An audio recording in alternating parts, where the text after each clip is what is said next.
to work on it.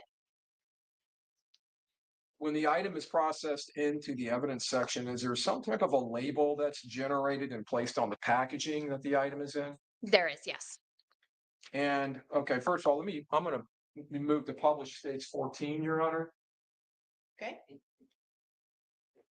Now, when you receive items such as firearm components, ammunition, fired cartridge cases, or projectiles, are they commonly submitted in packaging that is similar to what I'm holding up at states 14? Yeah, that is a common type of packaging we receive. A paper evidence envelope? Yes, it could be that, a plastic bag, a brown paper bag. So publishing states 14, do you see the FDLE label? Yes, I do. Is it the yellow label? It is. What is this number on the top here that where the pen is pointing? So that is the given case number, FDLE case number that is assigned to it when it enters the laboratory. And the number 7? That is its given item number from FDLE. And this line below the number 7? So that is our barcode because we digitally transfer everything via the system. So that's how we scan our evidence to be able to transfer it. And on the label, does the label indicate the submitting agency? It does. And in this case, who's the submitting agency that's indicated? Tampa Police Department. And is the Tampa Police Department's case number also included? That is correct. Is that just below where it reads Tampa Police Department? Yes, sir. And then the item number below that, would that in fact be the TPD exhibit number? Yes, that's the agency exhibit number. Below that packaging, there is some writing there that appears to duplicate the FDLE number. That's correct. Is that your handwriting? That is. I will mark evidence when I begin to work it with the agency case number, or apologies, the FDLE case number, item number, and my initials. So it's your initials above my finger? That is.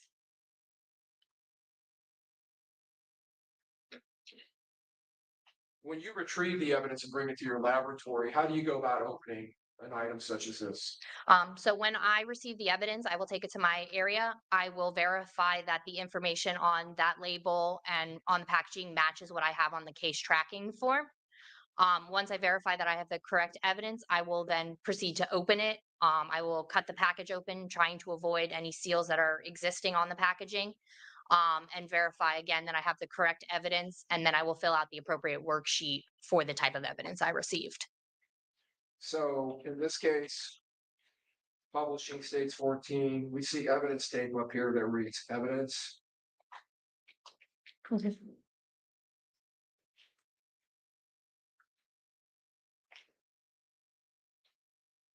We also see tape here that appears to have a DLE. Do you recognize that evidence tape?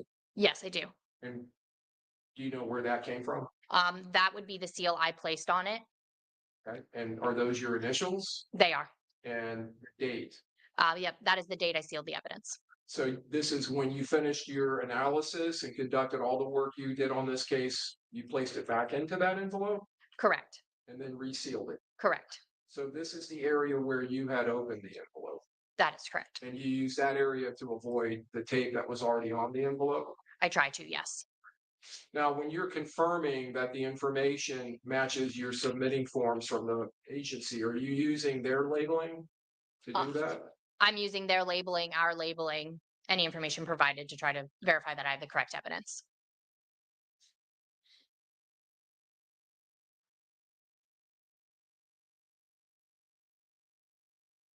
Before opening the package and before beginning your analysis, do you don some type of protective gear?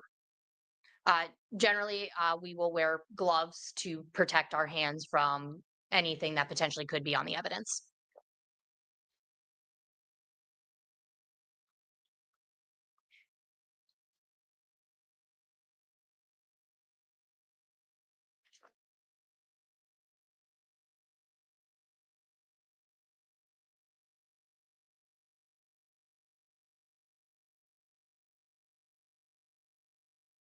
Now, in states 14, there is a smaller envelope contained within. I want to ask you about that, so I'm going to publish this item.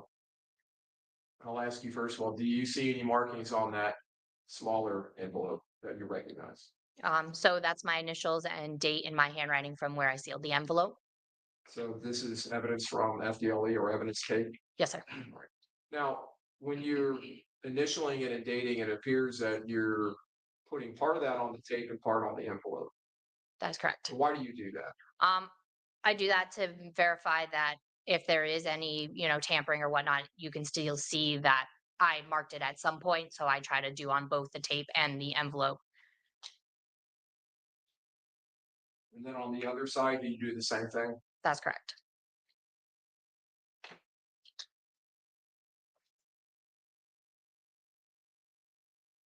Removing the item and publishing. Do you see something on that cartridge case? Yes, those are my markings that I marked with the associated FDLE case number, item number, and my initials for that item. For now, I'm going to leave it published. What is that item? That is a cartridge case that I received. Right. And has it been fired? It has, yes. How do you know that? There is a firing and impression and other marks on it to indicate that it has been fired.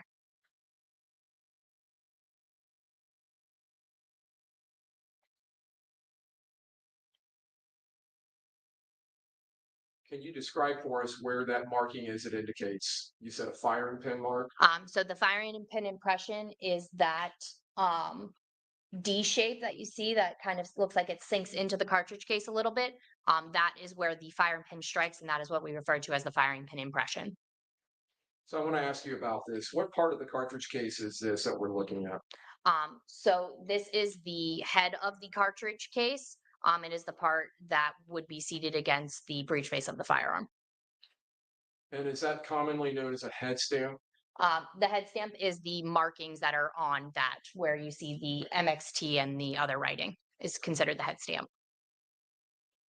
So the indentation in the middle of that cartridge case, that is something that is left by some component of the firearm? That is correct. And that would be the firing pin? Yes, that indentation is from the firing pin. Right. Now, on the top of the cartridge case, I really can't point to it because it's so small, but it reads MXT. What does that stand for, and what is that there for? I believe it's Max Tech is the manufacturer of that ammo. It is just the company that makes that cartridge case. So it's a way of branding the cartridge case? That is correct. You've described the cartridge case in your report as a 9mm Luger. Is that right? That is correct. Cowl. That is correct. All right. On the head of the cartridge case, we see the indentations 9X19. What does that stand for? So that's 9x19. That's indicating that it is a 9mm, and the 19 is indicating the case length. It's just another name for 9mm Luger, but it means the same thing. On heads of cases like this from different manufacturers, do you sometimes just see 9mm You can, yes. or 9mm Luger? You can, yes.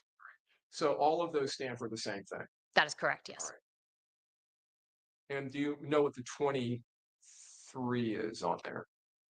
I do not remember that. Okay. Possibly something proprietary to that brand? It could possibly be the year. It could possibly be the year it was that specific cartridge lot was made, but I'm unsure exactly what the 23 means.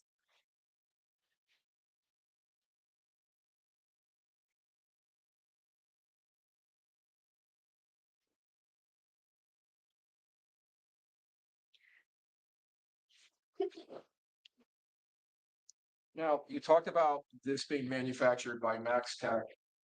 Are there other companies that produce handgun ammunition? Yes. Are there other companies that produce 9mm ammunition? Yes. Can you tell us some of those companies? There's Remington, CCI, Spear, Sig Sauer, Federal, PMC. There's a lot of companies that make 9mm caliber. Winchester, is that one of them? Yes. Or Fiocchi or Fiocchi, depending on Yes. how you pronounce it? Sustain the objection, rephrase. Yes. Are Winchester and Fiocchi, are those manufacturers of ammunition? Those are also manufacturers, yes. Do those companies make 9mm ammunition? They do. So not an exhaustive list, but would it be fair to say there are several companies that manufacture 9mm ammunition? Yes.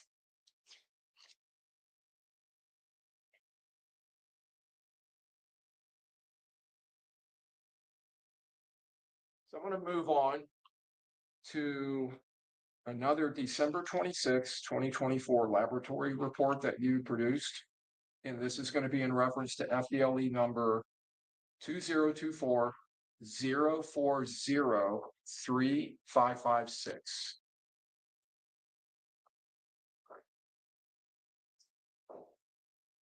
All right, do you have that in front of you? Yes. Okay. In that case, what was the agency number? The associated agency case number provided to me was, again, I'm referring to my notes, 24-03182006. And what agency was the submitting agency? This was from the Jacksonville Sheriff's Office. Was that item or items were they submitted to the FDLE laboratory in December? Are we referring to which submission? On that report, does the report indicate that the evidence was submitted to the FDLE laboratory in Jacksonville? Yes. Okay, The one submitted on December 10th, 2024. Is that the, just want to make sure I'm looking at the right one. Okay, yes, December 10th. okay, yes. Okay, and was that by a C.G. Morris? It was, yes. And what was included in that submission? This submission contained 2 fired cartridge cases. What was the full description given in your report? I described them as 2 fired 9mm Luger caliber cartridge cases, and they were designated as items 9.1 and 9.2. Right, and generally, what was the FDLE item number for those? They came in as an item 9 FDLE. And what was the agency exhibit number that was accompanying that? The agency exhibit number I received was 8-50.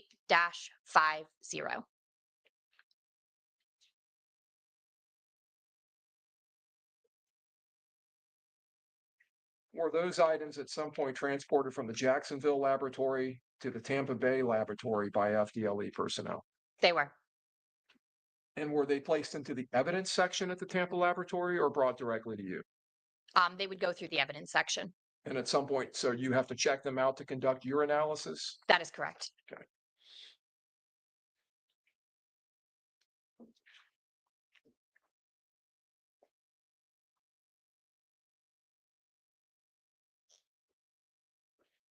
Publishing states 58.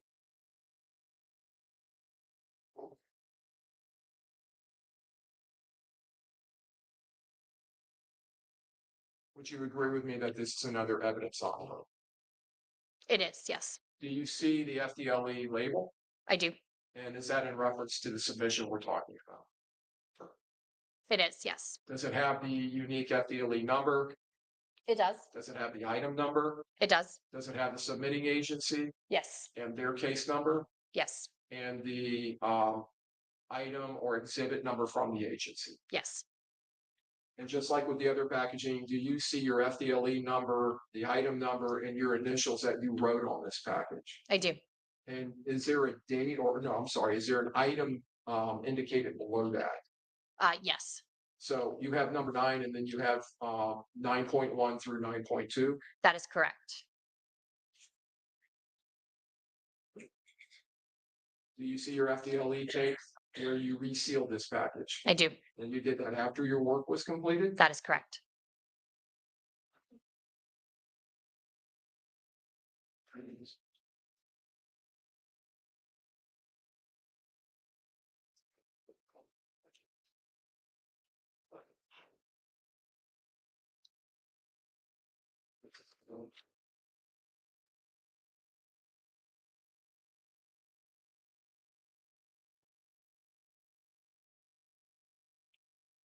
Thank you. I'm just gonna hold on to the walls.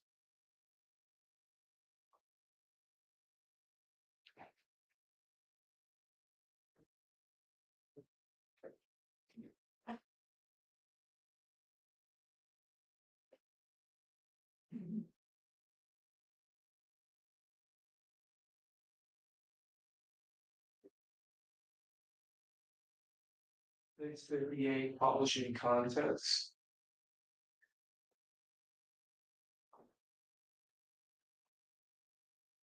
Try to line these up so you can see the markings. Do you recognize the markings on these cartridge cases? The one with the blue right there, no, yes, both of them. That is my handwriting of the associated FDLE case number, item number, and my initials. And so this consists of two fire cartridge cases. That is correct, yes.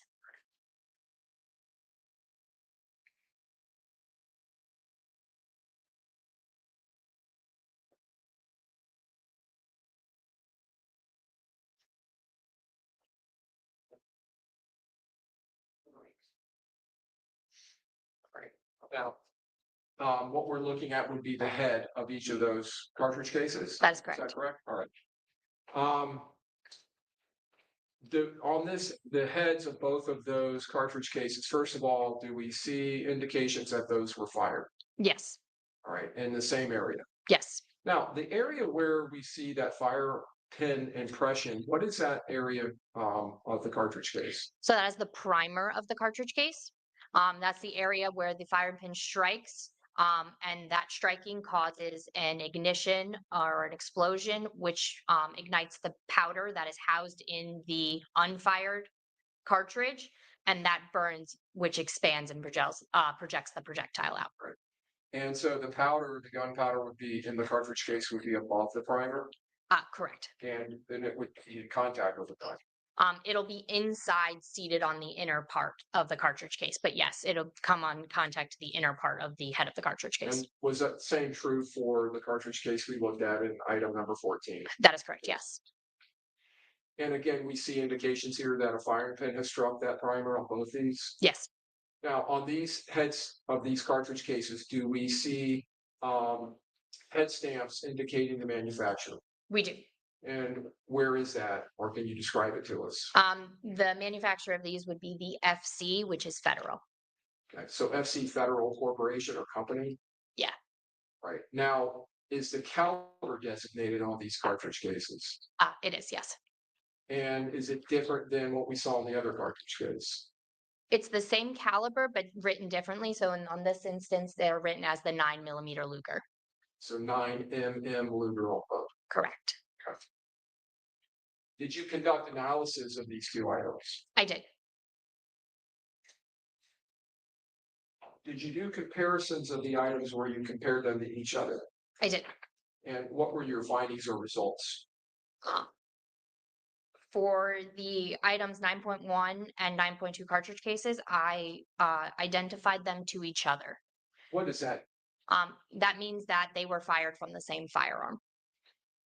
And then did you compare them to item 14, which was the shell casing that we looked at earlier that had the MXT on it?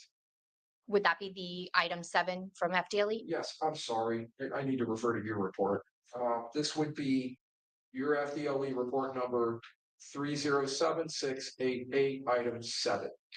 Yes, I did do a comparison between 9.1 and 9.2 from the FDLE case number 24435556 to that item 7 cartridge case in the other case.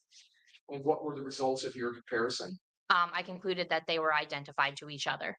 What is that? Meaning that all of them were fired from the same firearm.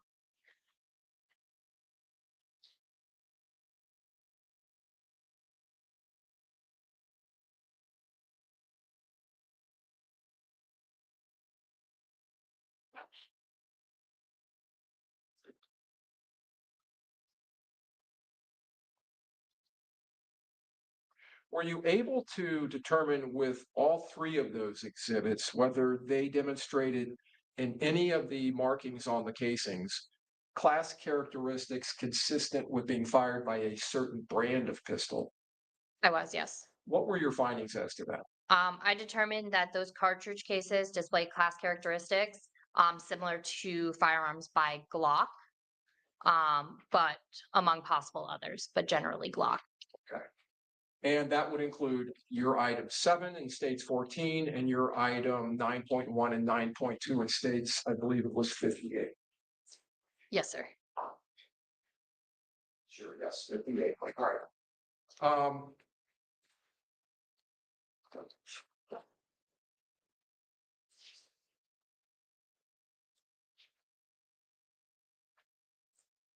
Did you indicate the results that you've just testified to in both of those reports? I did. And is that in a cross-reference section of the report? Yes.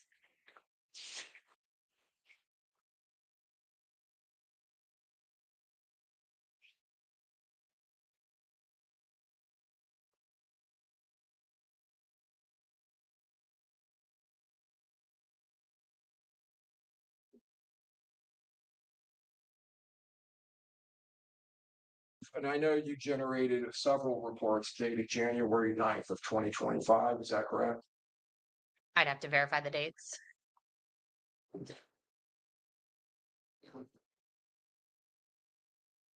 Yes. All right, so I want to go first to your FDLE number 2024-030-7688.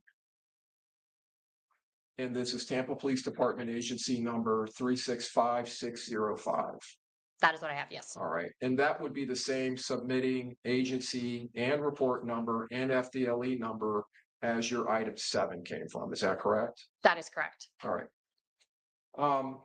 Under this report, did the FDLE Tampa Bay lab receive evidence on August 21st of 2024 and also on December 19th of 2024? That is correct. And who submitted that evidence? It looks like both were submitted by Juan Ramos. All right. And were there FDLE item numbers generated in that report?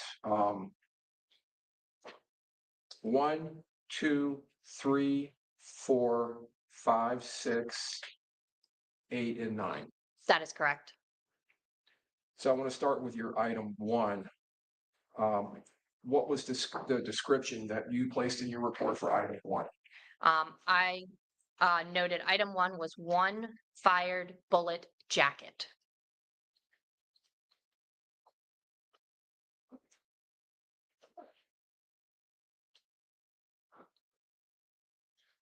What was the description for item 2? I noted 1 bullet core. Item 3 1 bullet core. and item 4. 1 fired bullet jacket. Can you explain to the jury what a fired bullet jacket is? So a fired bullet jacket is the outer coating of a traditional bullet. It kind of would be thought of like an M&M, like the candy coating on an M&M, and then you have the chocolate core. So that candy coating is what's similar to the jacket. So it's that outer area of the projectile. I want to go back real quick, if you can, with your 1 through 4 items. So item 1, FDLE item number, was there an accompanying agency exhibit number? There is, yes. And what is that? I was provided 1847587-8. And for item 2?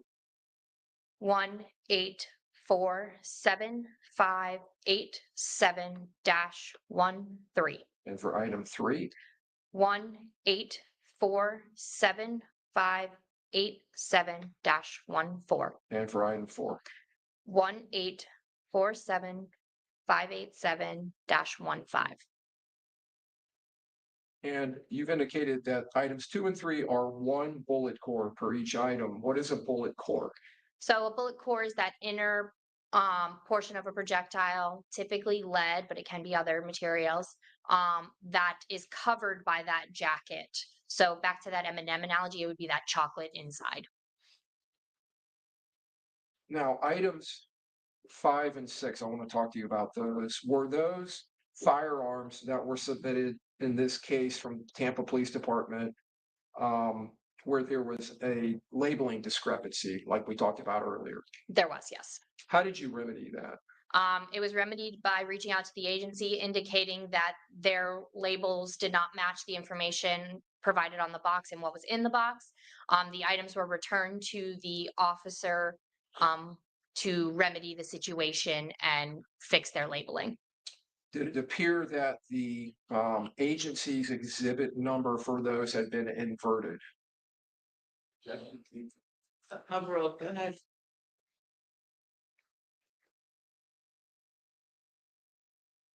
Yes, So did Detective Ramos come back and resubmit under the appropriate agency exhibit number?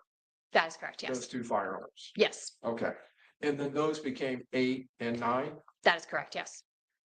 So let's go to item 8. What is the Tampa Police Department agency exhibit number for that?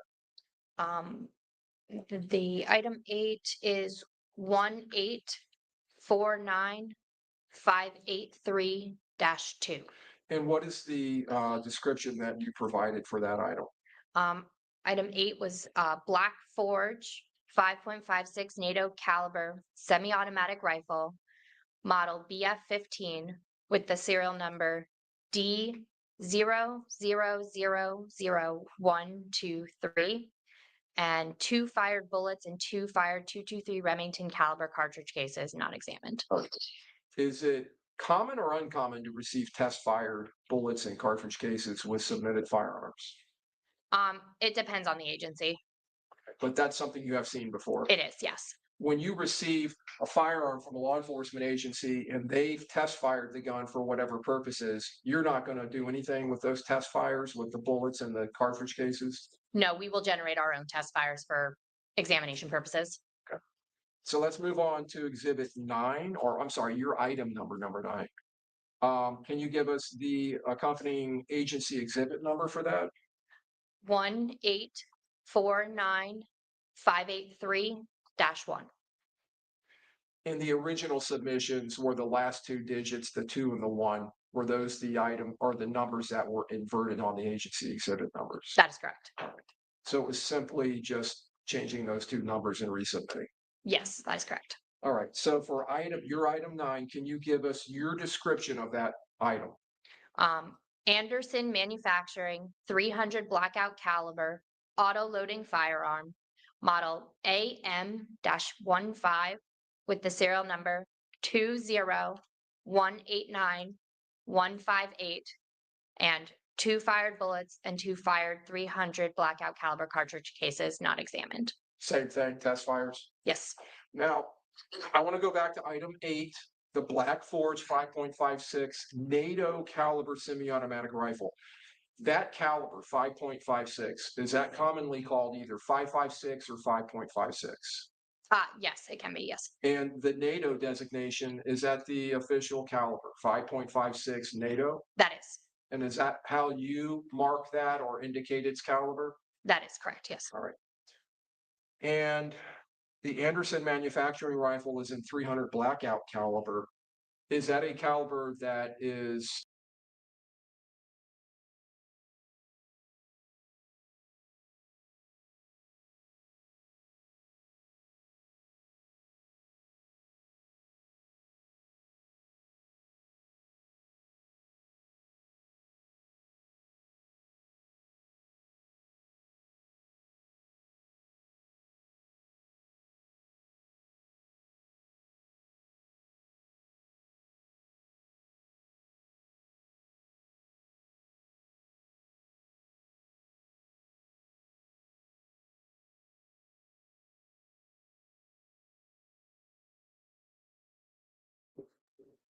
the 2 fired, I'm sorry, looking at the wrong reports. The 1 fired bullet jacket under item 1, the 1 fired bullet jacket under item 4, and then the 2 that you've indicated were 1 bullet core, and that's items 2 and 3. Did you examine and analyze these items? I did. Did you compare them to each other? I did. What were the results of the comparison? I determined that the item 1 and 4 fired bullet jackets were inconclusive to each other, and that the items 2 and 3 bullet cores were no value. Why were the bullet cores of no value? So bullet cores are generally of no value because they are not the part of the projectile that's coming into contact with the firearm. It, again, is covered with the jacket coating. So during firing, sometimes the jacket and the core can become separated. So the jacket part is what would be of value, and the core is just of no value because it's not the part coming in contact. going back to the items 1 and 4, the fired bullet jacket. Excuse me. You indicated they were inconclusive to each other. Were they also inconclusive to item 8, the Black Forge 5.56 NATO caliber rifle? That is correct. Now, what does the term inconclusive mean? The term inconclusive means that there were similar class characteristics, and those are the features that are determined prior to manufacturing. So for a projectile, the number of lands and grooves, which are the grooves of the rifling, which helps with stability of the projectile, that number, the width of them, the direction of twist is all determined prior to manufacturing. So those are their class characteristics. So in this instance, they were the same. However, the individual detail, the finer, more specific detail that we would use to potentially ID or eliminate a projectile to a firearm was very limited. And I just didn't have enough, there's not enough information to come to a more definitive conclusion. So the lack of definitive specific information would be on the jacketing. Correct. Okay. And that would be items 1 and 4. That is correct. All right. So you could not eliminate them as having been fired by the same firearm, or eliminate them as having been fired by item 8, the Black Forge 5.56 rifle? Correct. I couldn't eliminate or identify. I couldn't come to any conclusion. And if I understand your testimony correctly, they all share in common the class characteristics. That is correct. So if you could generally, just for folks who may not know, can you describe or explain what rifling is and where it's located on the firearm? So rifling is the grooves cut down the barrel of the firearm. So that's the part of the firearm that the projectile will travel down, or the bullet will travel after it's been fired. And their grooves cut in a kind of helical twist motion to allow stability of the projectile during its flight path. So the number of those grooves, the width of the grooves, and the direction of the spiraling can be different per firearm. It can be, yes.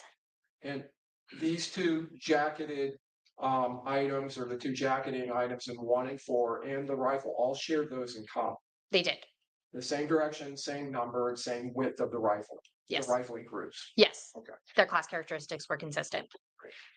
So I want to go kind of center in on item 4, the bullet jacket, one of those two items. Were you able with that bullet to determine its caliber class? I was, yes. And what was its caliber class? I determined that the item 4 bullet is a 22/5 millimeter caliber class. Would the 22 5mm caliber class include 5.56 NATO caliber? It would, yes. So what is a caliber class? I guess I should ask you that first. So a caliber class is a class of projectiles or ammunition based on the diameter of the bullet. So for this, the diameter is approximately 0.222, like that 22 caliber size projectile. So all of those are based on the diameter of the bullet itself. Let me go ahead and walk through this. I'm going to publish several of our exhibits under stage 33. I'm going to start with 33A.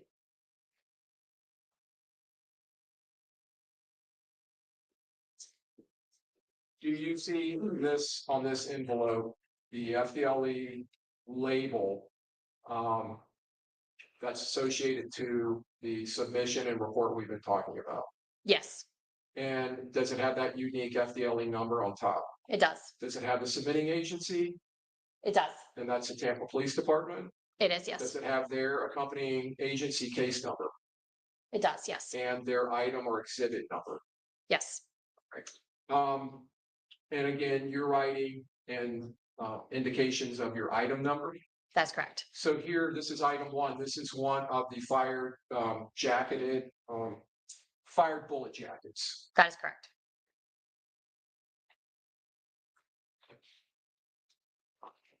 Opening up the envelope and removing a smaller envelope.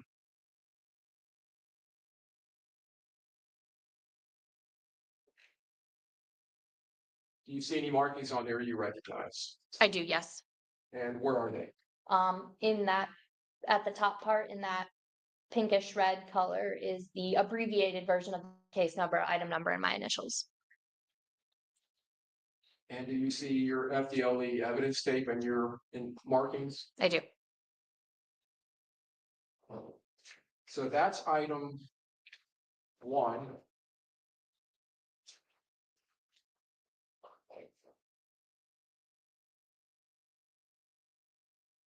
I want to go to your item 4. Do you see the label for item 4 in the submission? Yes. And again, FDLE's unique number and the item number, Yes. submitting agency and its case number and its evidence, its exhibit number. Yes.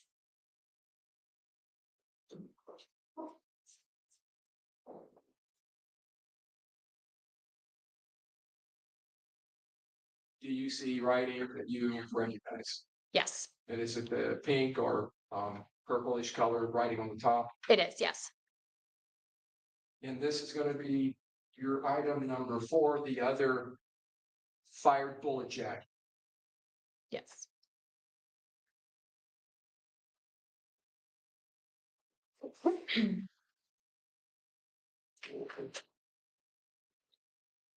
Your item 3, you recognize the item 3 label. I do. And is that based on the same things we talked about on the other labels? It is. Yes. Yes, for expediency. Going to the interior envelope. Do you recognize your writing on the top in the purple or pink? I do. Again, this is going to be your item 3, which is labeled as a bullet core. Yes.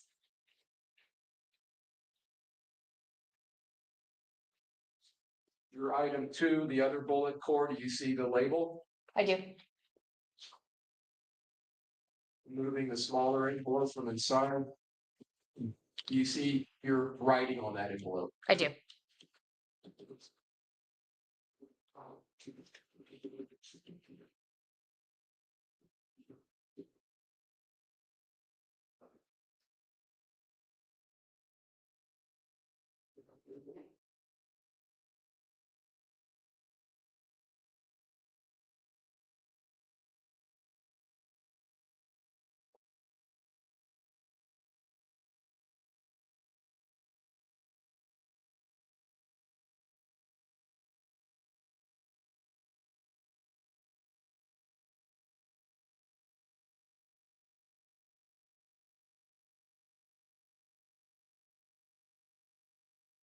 Thinking I should have had you do this, Shaw.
Page 33, D is in Delta, your item 4. I'm showing it on the inside envelope. Do you recognize your handwriting on that? I do.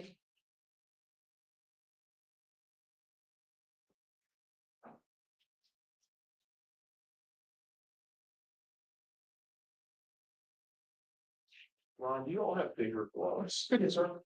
Just, I don't want to lose this item.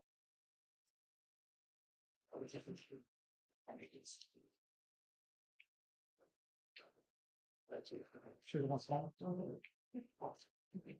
That's fine.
Oh, yeah, that's a good one.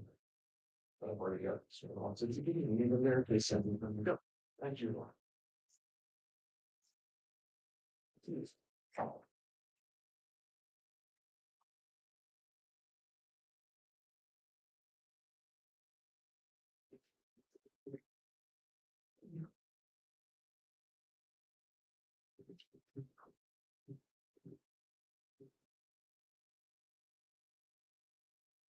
Ms. Drew, do you see markings on the jacketing below the part that is curled over that are significant to your analysis? Yes, that's the area we use for our comparison purposes. Okay. And are there striations of some type or lines on the jacketing? So you'll see in there's areas that kind of look like it dips down a little bit in the kind of the thinner area that looks different. That will be called a land. And that's part of the rifling. And then the part that looks a little bit more raised and larger would be the groove, which is the other part, an area of the rifling. In this item 4, you were able to determine its caliber class. Was that in part because you had the diameter of the base of the bullet? Yes.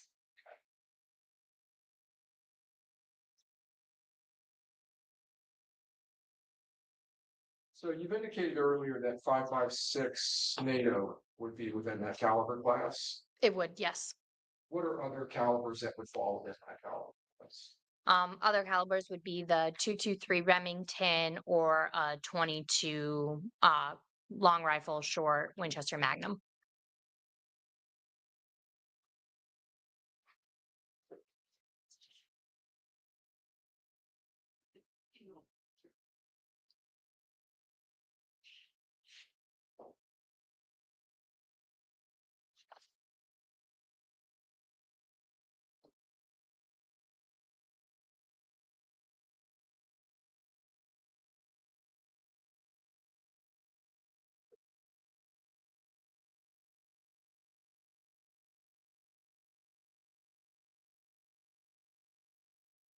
Were you able to determine if your item 1, the fired bullet jacket, was fired from the item number 9, the Anderson Manufacturing 300 blackout caliber auto loading firearm? I did draw a conclusion on that, yes. Okay. And what was your conclusion? I concluded that it was eliminated from the item 9 firearm due to a difference in class characteristics. And what class characteristics were you looking at?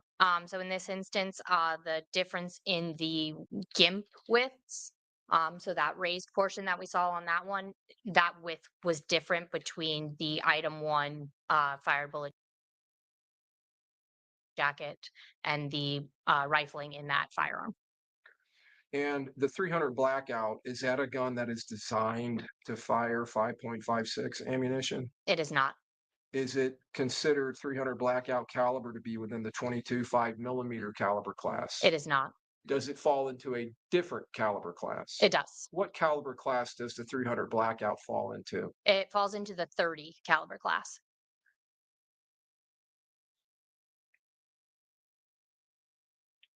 All right, so we're going to move on to your item 8. That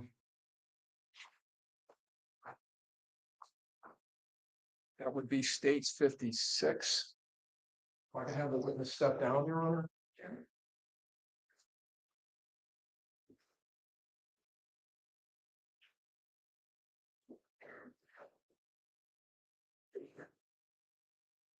You want to wear gloves?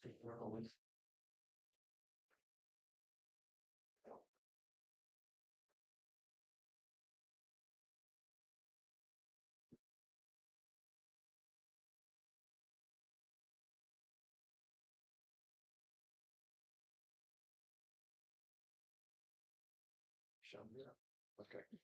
I'm going to hand this to you, your item 8. And again, this is going to be, Firearm is clear. okay, you've cleared it and checked it? I just did, yes. Okay. That's going to be the Black Forge 5.56 NATO caliber auto loading rifle. Semi-automatic rifle. The semi-auto, yes. Okay. So I want to ask you first of all, semi-automatic, what does that term indicate? Semi-automatic indicates that with each pull of the trigger, a single round or single cartridge will fire. Meaning that as the firearm is charged, loaded, ready to fire, you pull the trigger, one will fire.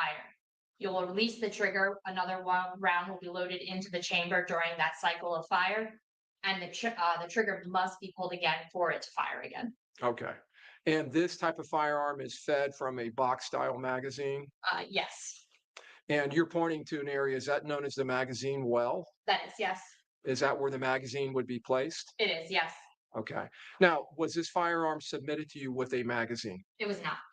Did you test fire utilizing magazines that you maintain within your laboratory? That is correct, yes.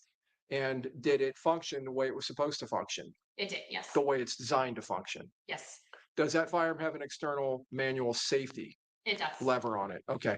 So if you want to stand over here to get closer to the jury, just as long as you point it in a safe direction, I know it's clear. I would like for you to demonstrate to the jury how that firearm would be loaded and charged and ready to be made to fire it. So with this type of firearm, you would take and you would load the unfired rounds of ammunition into the magazine, which would then be inserted into the magazine well here.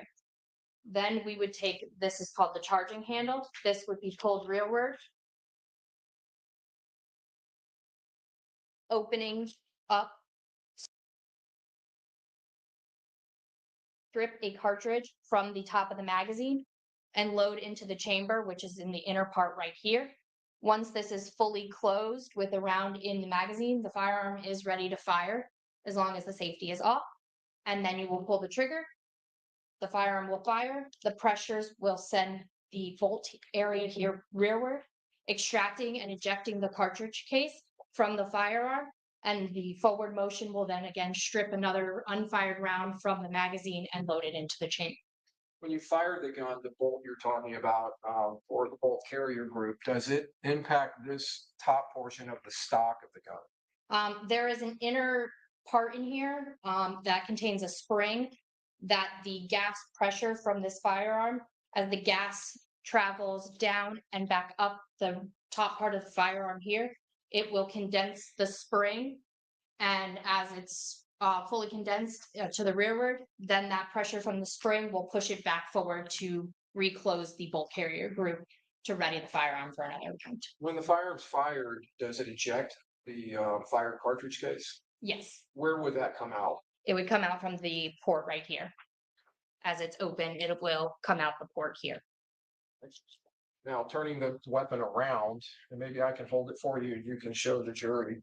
Can you show the jury where the safety lever is on this? So on this firearm, this is what is considered the safety lever. Ro, go ahead. This is the safety lever. So in this condition, it is safe. And as it is switched, it is in the fire condition now. It's an AR style rifle or AR platform. That is generally what it's called, yes. Okay, all right. You can just keep your position there, and I'm going to show you states, your number 9, which is states 57, I believe. Make sure. Yes. This is going to be your item 9, states 57. Oh, and I did want to ask you, when you finished your work on this case, did you place a zip tie through the magazine well and the ejection port? Yes, we place a zip tie there to indicate that it is in a clear manner upon return. Okay, and obviously that's the trigger, correct? Yes, that part of the Okay. firearm is the trigger. All right.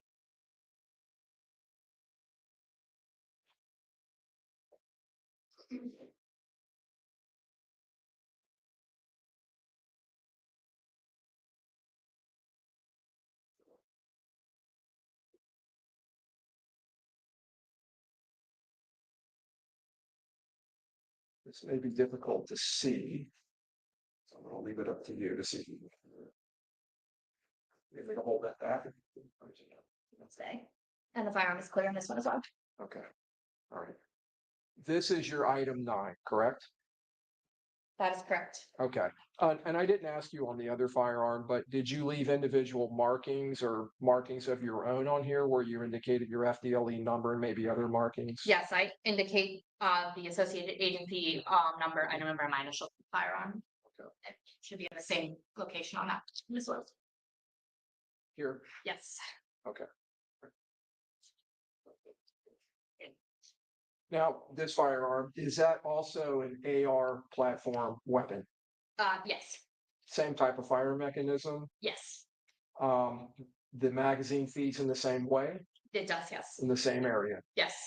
and it ejects a shell casing when it fires like the other weapon? Yes. Okay. Does this weapon have a stock on it? So it does not have the traditional stock. It has just the buffer tube. Okay. And does this weapon have the same manual safety as the other weapon? It does have the same type of safety here on the side of the firearm as well. Let's get up here if we can. Is it okay, Your Honor, if I get a little closer to the jury? Sure. If you want to walk over here, Ms. Drew. So we see a similar lever here. Okay, so when it's in this horizontal position, is it in a safe position like the other fire? It is. Yes. And then you indicated to push it up to 90 degrees to fire. That is correct. Yes. All right, now, does this weapon have another function? Yes. Okay, and if you push that lever all the way 180 degrees, it goes to another position, That is correct. all right? So I'm gonna talk about the standard fire position, Okay. all right? Is this, in that mode, is it a semi-automatic firearm? It is. Yes. And that would be the same function as the other rifle? That is correct. Yes. One round is fired for each trigger pull, That's correct. all right? When the lever is pushed into the 180-degree position, does that result in a different type of firing system?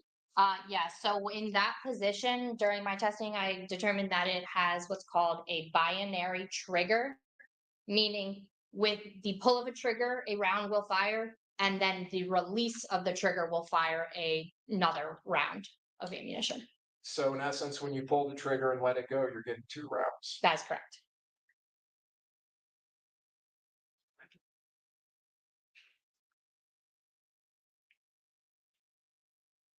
What is this item? So that is what's considered a cartridge case catcher.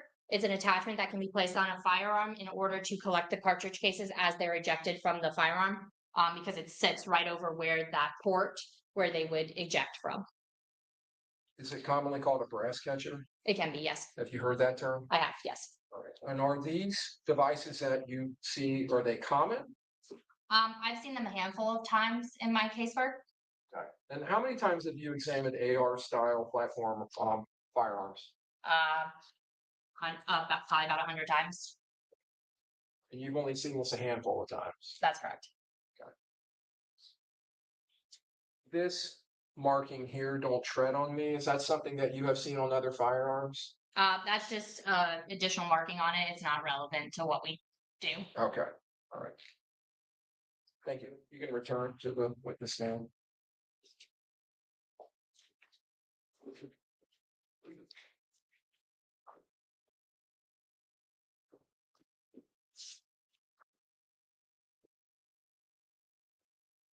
So item 9, the weapon we were just looking at with the brass catcher, did you also test fire that firearm?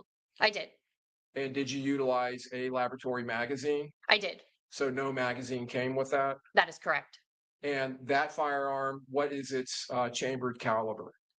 For that firearm, the item 9 was the 300 blackout caliber firearm. And is that what you fired in it? It is. Did it function the way it was designed to function? In the sense of, yes, it fired semi-automatic in the upward position. And then this one had the additional area for the selector switch. Okay. So let me ask you, with both of these weapons, are they designed to expel a projectile under the force of an explosive? There. And that's what you basically talked about earlier, where if the primer is hit by the firing pin, it ignites the powder, and then the expanding gases of that ignition And that pressure sends the bullet down the barrel. That is correct, yes.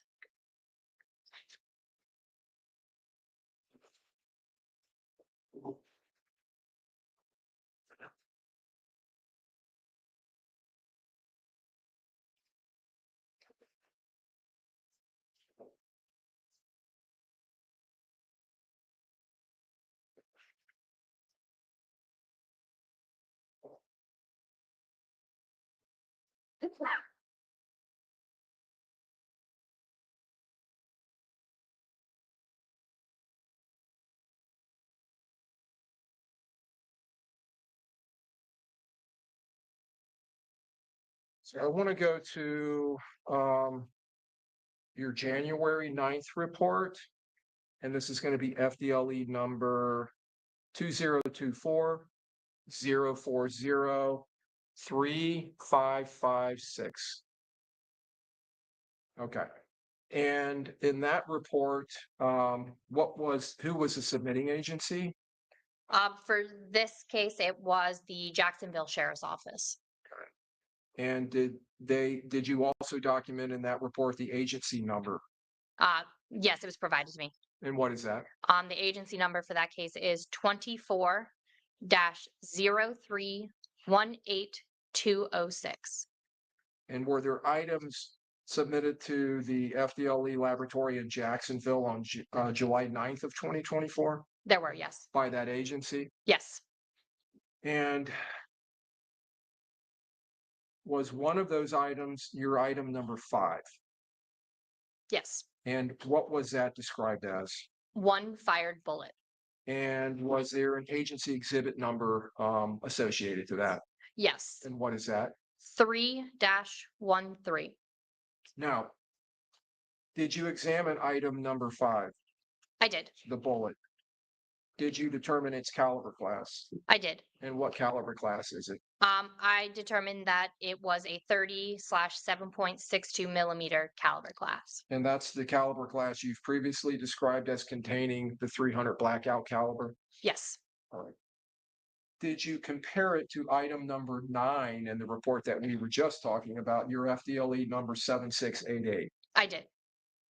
And did you come to any conclusions about that item? I did. And what was that?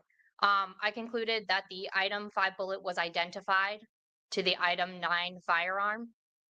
Okay, that's the Anderson Manufacturing 300 blackout weapon Yes. with the binary trigger that we were just looking at. Yes, sir. And that Jacksonville case, was it an offensive death investigation out of Duval County? Overruled, go ahead. Yes, I am provided that it was a death investigation in Duval County.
Chambered weapon.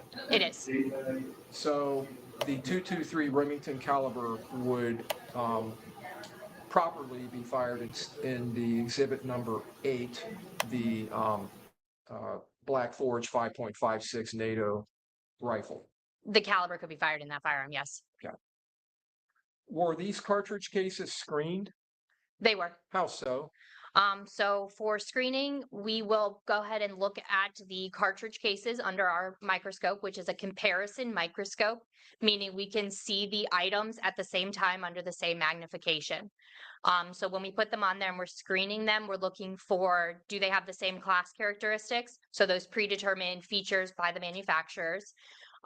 As well as, is there any, similarities or significant differences? If there was any significant differences in that individual detail, they would be screened separately. If we notice similarities or no significant differences, they would then be screened together. Publishing states 50A through P. And I'm showing you a label. Do you recognize this label is associated to this report in this submission? I do, yes. Do you see the FDLE individual unique number on the top of the label Yes. and the item number we're talking about? Yes. And the submitting agency, Yes. the submitting agency's case number Yes. and its exhibit number that accompanies it. Yes. And your individual markings on this package? Yes.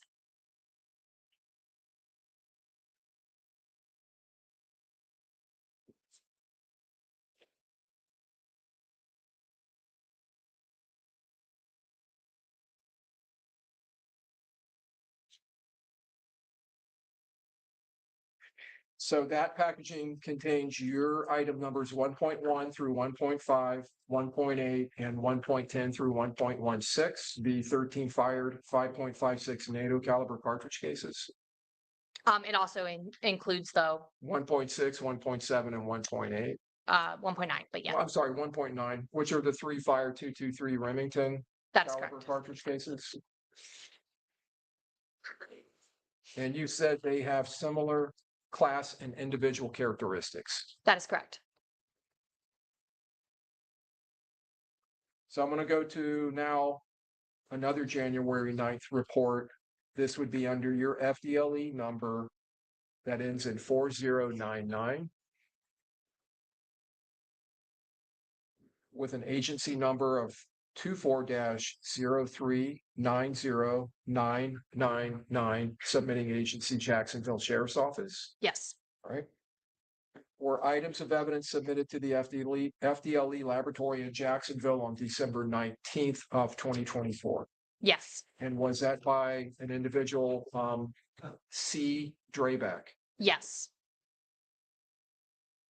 Did you receive several items that were labeled as FDLE item number 2 under that FDLE case number I did.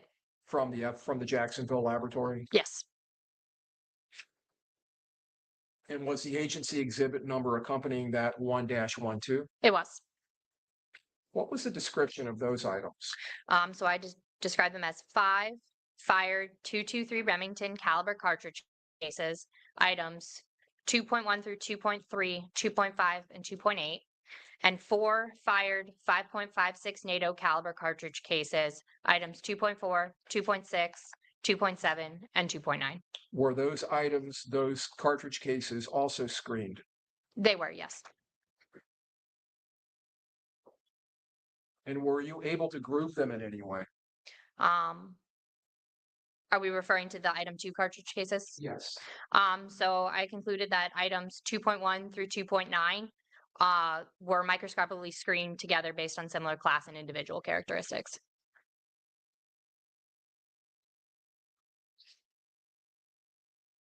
Is that the same finding you made in the report we just talked about with item one. Yeah, I concluded that items 1.1 through 1.16 were microscopically screened together based on class and individual characteristics as well. When you say screen together, what does that mean? So that means we are not doing a full microscopic comparison to a full ID. We're stating that all of the class characteristics are in agreement, and we're noting some similarities and no significant differences. State 49A through I. Do you recognize the individual FDLE number and your item number on states 49A through I? I do. And do you recognize the submitting agency, the case number from the submitting agency, and their department item or exhibit numbers? I do. And your individual writing on that package? Yes.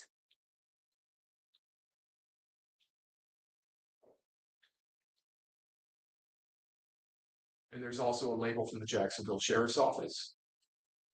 That's correct. It indicates 223 caliber casings from black box. Is that correct? Yes.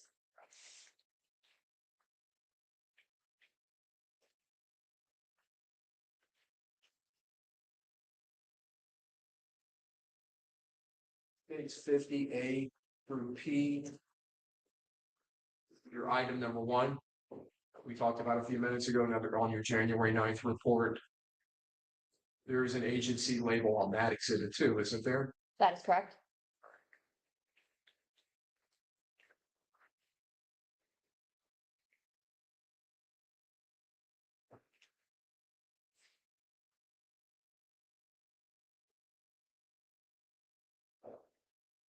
Did you conduct analysis where you cross-referenced these two cases? I did.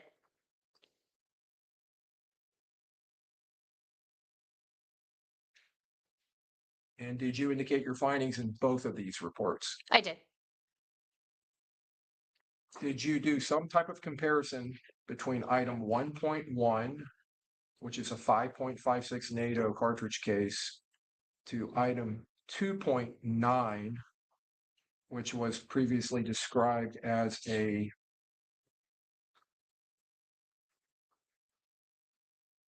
fired 5.56 NATO caliber cartridge case? I did. And what was the results of the comparison?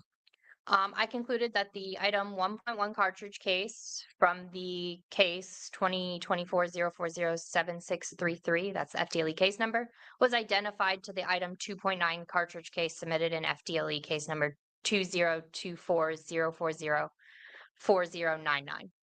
And can you tell us what that means, identified? Identify meaning that these two cartridge cases were fired from the same firearm. And that firearm would have been chambered in 5.56 NATO? That's correct.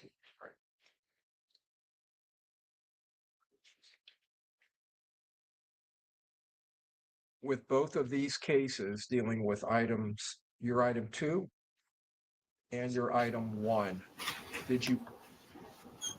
Hey guys, I had to step out. My butt was hurting in there. So I'm out here just for a little bit.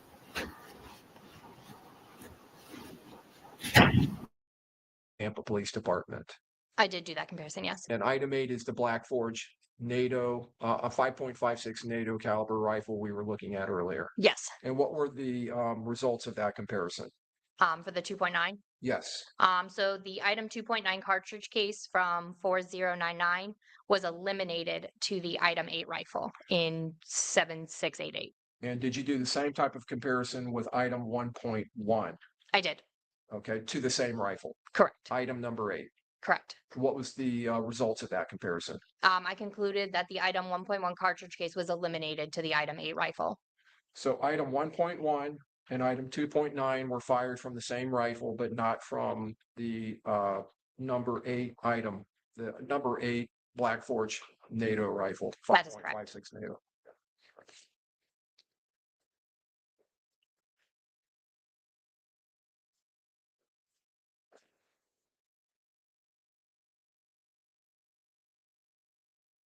We have one moment, Your Honor. Yes.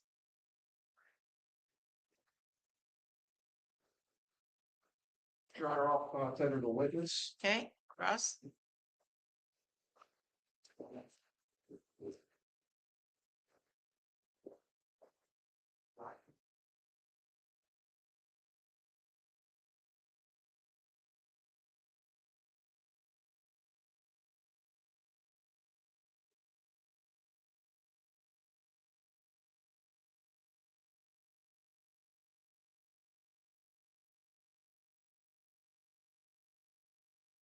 All right. Good morning. Good morning.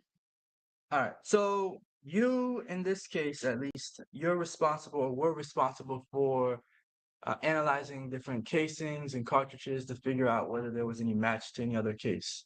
Is that accurate? Correct. I was asked to do the microscopic comparisons of the submitted evidence. All right. In your work at FDLE, do you do any other types of analysis Meaning in a different discipline or within firearms? within like DNA analysis, fingerprint analysis, anything like that? No, I only do firearms. Okay. So you wouldn't be the person to ask about whether there was any DNA or fingerprints on any of these weapons or the cartridges or anything like that. No, sir. All right, that's somebody else in your department or in your office? Yeah, there's other sections that would do whether DNA or fingerprints was present. So you're just trying to determine whether the evidence that you recovered, that not that you recovered, that was given to you, that was submitted to you, actually matches some other evidence out there in the world. Yes, I'm just trying to determine if, these cartridge cases came from the same firearm and or the submitted firearm or not, and same for projectiles. Okay.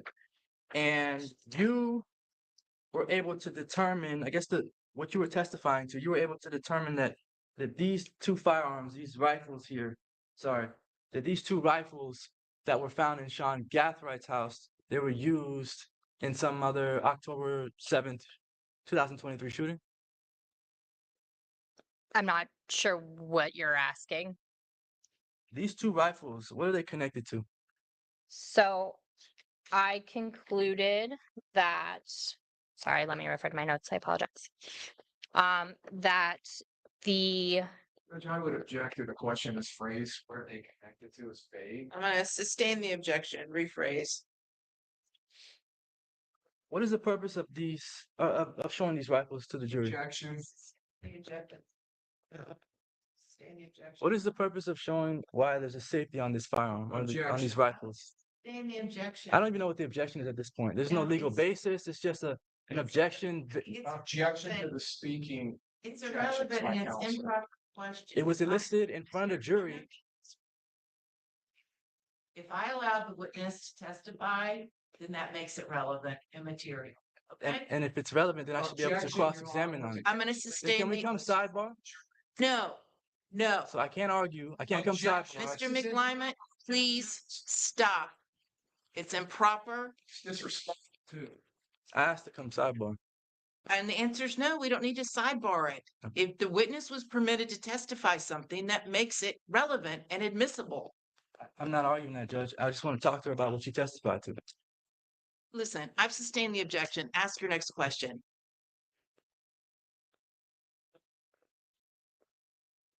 These rifles that you were displaying earlier, they fire certain bullets. yes, they're chambered to fire a specific caliber. The caliber is what? So of the item 8 rifle, it is chambered to fire 5.56 NATO caliber cartridges. And the item 8, which is the Anderson, is chambered to fire 300 blackout.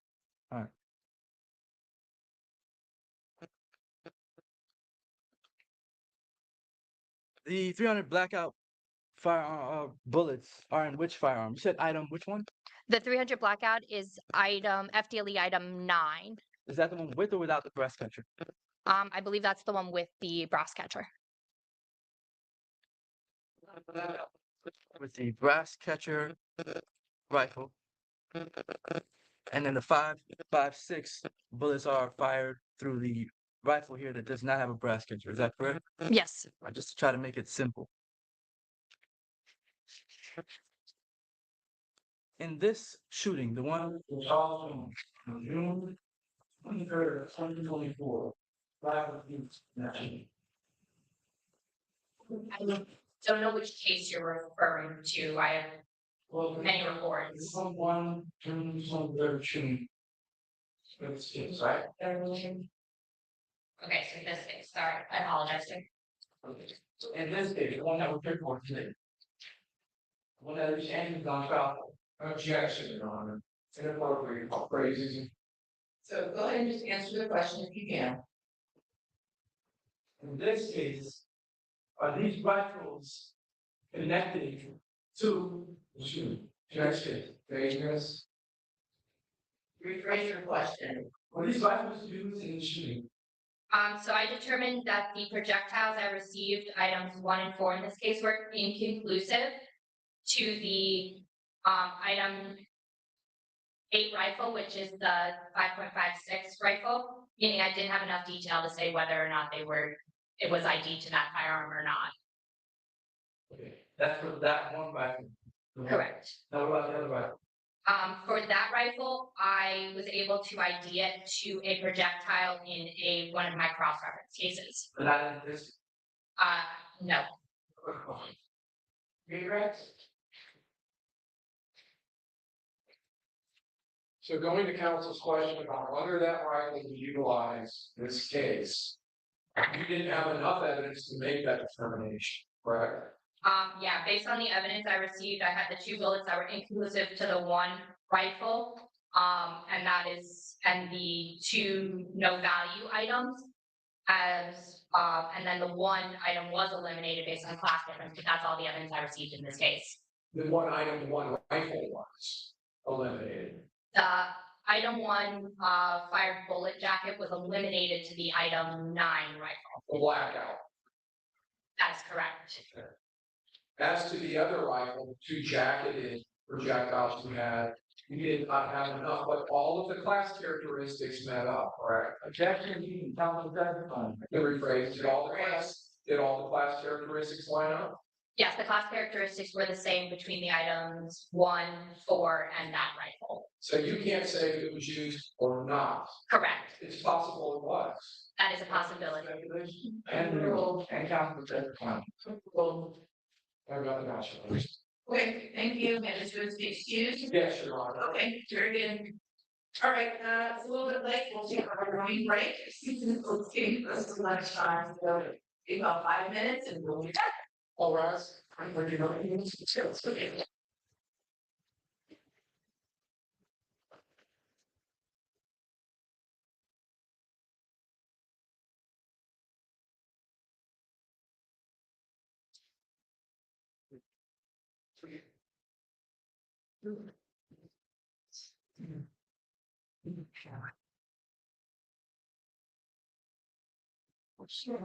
good. Thank you for your answers.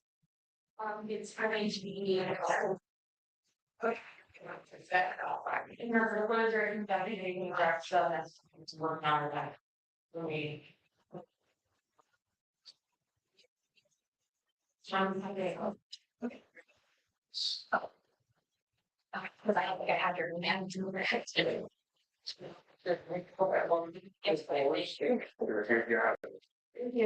I needed the self-help, but I forgive you.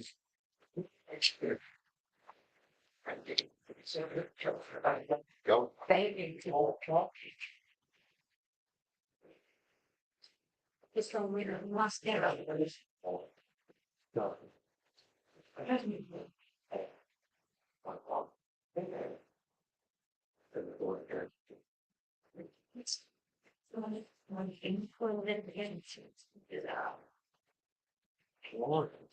And this is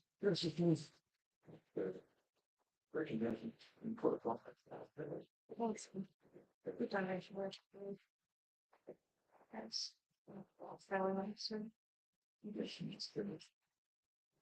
So the bar has moving. Things like that, and then they use, and then they have spring rates and you can have other things that. You told me. I never thought I thought. Okay, for the loss, we should get it. That's the problem. I'm not gonna do all of that. It's not getting it. It's. I'm just want to.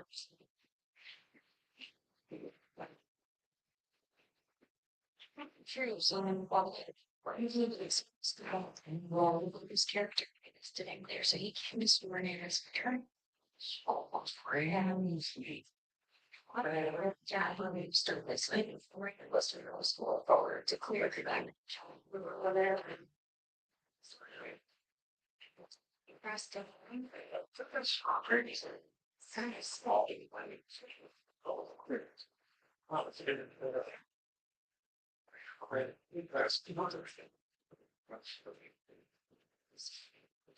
Oh, just register. I think when I go back in the courtroom, the stream may cut off, so I'll just have to reconnect you guys. When this And I'm leaving early today. I think that I'm saying, still kicking. Everything else.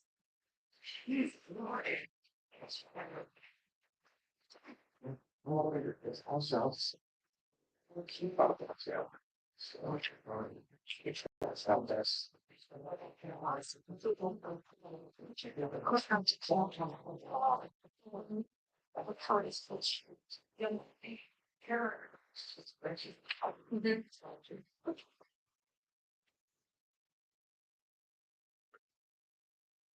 Um, now I have to go and figure out where to find out they're already moving. So, so I don't hold the last time I told you.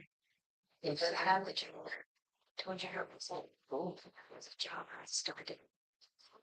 So I have to go. My recall the authorities. Except for the calls. So I take the one for the minute.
Oh, okay. The screen, Let's get the right ones. Okay. There's the ones before. not working again.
Three in front of for a copy of the proposed actions and the original, Your Honor. Okay, very good.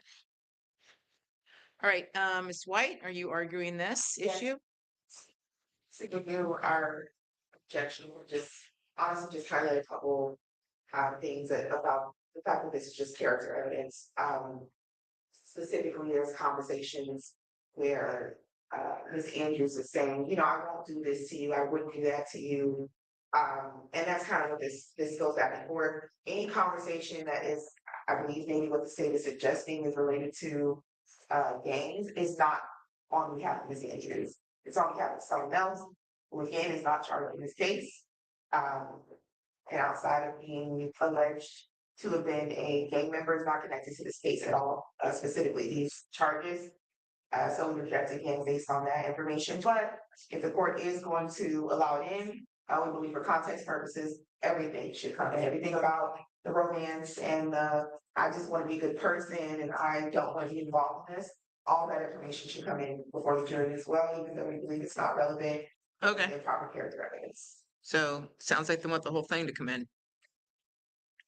You don't. No, I know, absent your objections, but if you're forced to choose between a redacted version or a complete version, you would opt for complete, correct? We don't believe that they should be allowed to cherry pick information. Well, they weren't cherry peeking, they were doing what I asked them to do. Well, I mean, as far as the redaction. Right. they should be allowed to place into evidence the information that appears to be negative towards Ms. Andrews. Sure, okay, so then I'll overrule the objection, the whole thing can come in. Your Honor, I just need, you sometimes to run outside and let the witness know about that. Sure. Back. But if we can please, if there's any objection to the other item, we'll get to that first. Okay, what other item? So there is 75C12. Okay, I don't know if you want to write it down. Through 16. That are being added, Your Honor. wait, 75 C 12 12 and 13, through 16. 12 through 16, okay, what are these? Would y'all like to hear from the defendants first? Well, state, just tell me what they are and then I'll hear what the objection is. Okay. Can I look at them? Yes, Your Honor. And what are the objections?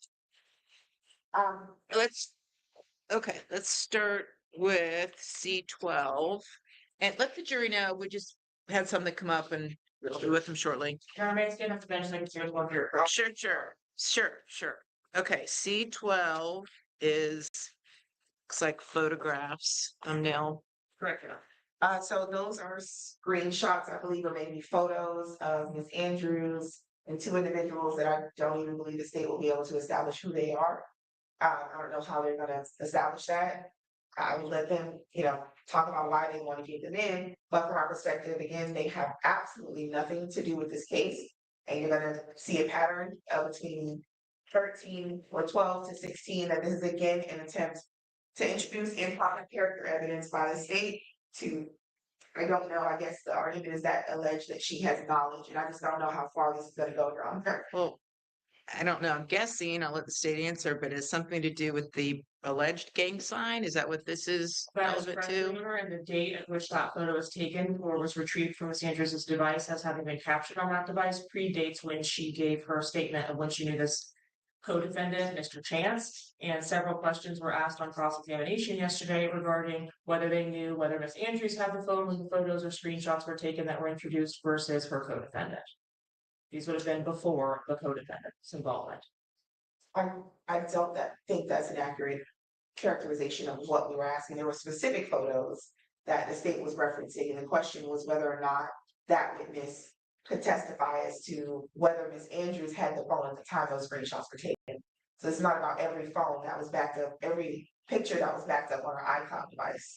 That's not what the question was about. There were, I believe, 3 specific photos that we asked the question about whether or not that witness could say Ms. Andrews took these screenshots or she was the person who did it. Well, Detective Grayback, he was questioned about, because the phone, I guess her phone, I don't know, I heard this, that it disappeared, was no longer available, something along those lines. That device has not ever been Never been recovered. So then she gets a new phone on, I think it was June the 26th, correct?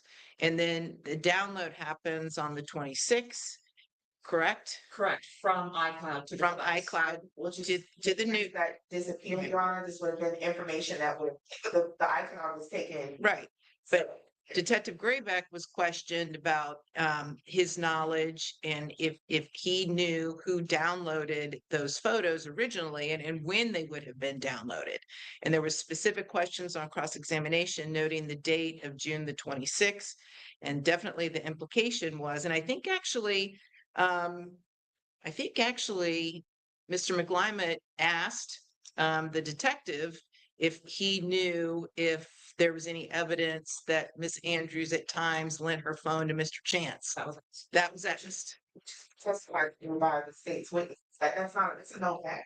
okay. Disputing that, it was the state who implied that because she had only had the calls for a day or so, somehow that meant information was missing, even though they have the entire iCloud with 370,000 different artifacts. So I guess the implication was that there was some information missing. The point is, the information is from the iCloud, it's not the device. I can throw my phone in the river and download my entire iCloud and get the exact same things on my new phone that I have available.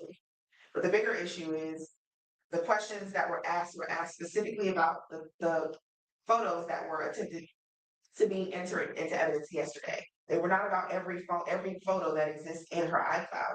But I think the even bigger issue is, Your Honor, where does this end? At what point are they not allowed to just keep introducing irrelevant information about, the 50 different gang members that she lives, within a 5-mile radius of that she's come across? They can't even tell us who this person is. They won't even be able to establish who that person is. Whether or not she slapped them in the face and said, "Why did you throw that sign up?" They can't, none of that matters though. It's not relevant to the allegations in this case. This is becoming a please find her guilty because she knows gang members case. That if we 70% of what we discussed about Ms. Andrews is about who she knows and not how she's connected to this murder. And at some point it has to stop, Your Honor. Okay, let me take a look at the other ones real quick. So that is C12, C13. It looks like these are photographs again.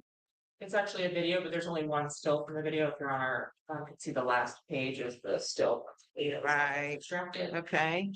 And what's the significance of that? The individual depicted in this image is the individual that Miss Andrews is messaging with from the messages that we've just looked at that the state was providing potential redactions to. He is a member of the opposing group, and those messages are pretty clear as what it relates to their conversation. This is them in a relationship prior to her involvement with ATK and 1200 members. So is The picture. this the K Shorty or is this someone? This is This K is Shorty. K Shorty. Okay. And if I recall, Your Honor, I believe the point of that this entire text thread was not to show that they were in a relationship, to show that she had knowledge that he had some sort of gang involvement. And if that's the case, why does this photo matter? Really to show the jury that she's cozying up with gang members. That is the entire point of all of these exhibits, Your Honor. And Well, but then she's taking photos and saving them to her phone of herself with gang members making gang signs. my response to that is so what? Why does that matter to you guys? Well, it's to me, it seems like it goes to the weight the jury is supposed to give as opposed to admissibility. Okay, first of all, you guys stood up an opening statement, okay? And you told this jury she's and there is no evidence she's a gang member. Or that's the associate of a gang member. It's not just it's further than that. I'm not done. So you get up an opening statement and you say, this was just a romantic getaway. She thought she was going with her boyfriend somewhere. She didn't know any of these individuals involved. She had no idea that this was going to be a gang related anything. That's what you told this jury, an opening statement. Yeah, specifically that she didn't know the individuals involved in this murder. Okay. And they haven't shown you any evidence. Yeah, but 50 people that are not involved in this case. We did not say that she didn't know any gang members. What we said was that she did not know Davion Murphy, Rashad Murphy. We haven't heard anything about that. Her Sean Gathwright's grandma testified, I've never seen her before. There's no evidence even that they even have a relationship outside of her knowing who she was. But again, Your Honor, what does that have to do with this murder? I'm sorry, counsel is like talking sideways in my ear, and it's very distracting. okay. All right, let's look at the next one, which is C14. And What is this? This is a screenshot of J. Breezy's music video that was also saved to the device in 2019. There were some indications regarding the earlier, screen shares or whatever, or screenshots that were taken in the case that the gang detectives talked about. But most importantly, J. Breezy is linked to this case as having provided payment to Miss Andrews' boyfriend. Miss Andrews had obviously testified in her interview, and we expected to come out in testimony that she was not with that boyfriend at this time, putting her having knowledge of this individual at the time of at least this screenshot, which would have been back in 2019. He's the one who provided payment to Mr. Chance for the Airbnb before Mr. Chance provides payment for the Airbnb to this day. I'm sorry, y'all, so this is a screenshot of, I didn't see which one it was. This is a screenshot of a music video. Yes. So, I'm gonna sustain the objection as to C14. Okay? All right, let's move on to the next one, C15. 15 and 16 are both screenshots from what was discussed by the detectives yesterday relating to the cell phone evidence that they had seen or observed with this defendant's communication with ATK Keeks or Marquis Working. And what is it? What is it I'm looking at? These are both 15 and 16 are screenshots that were saved to Miss Andrews' device.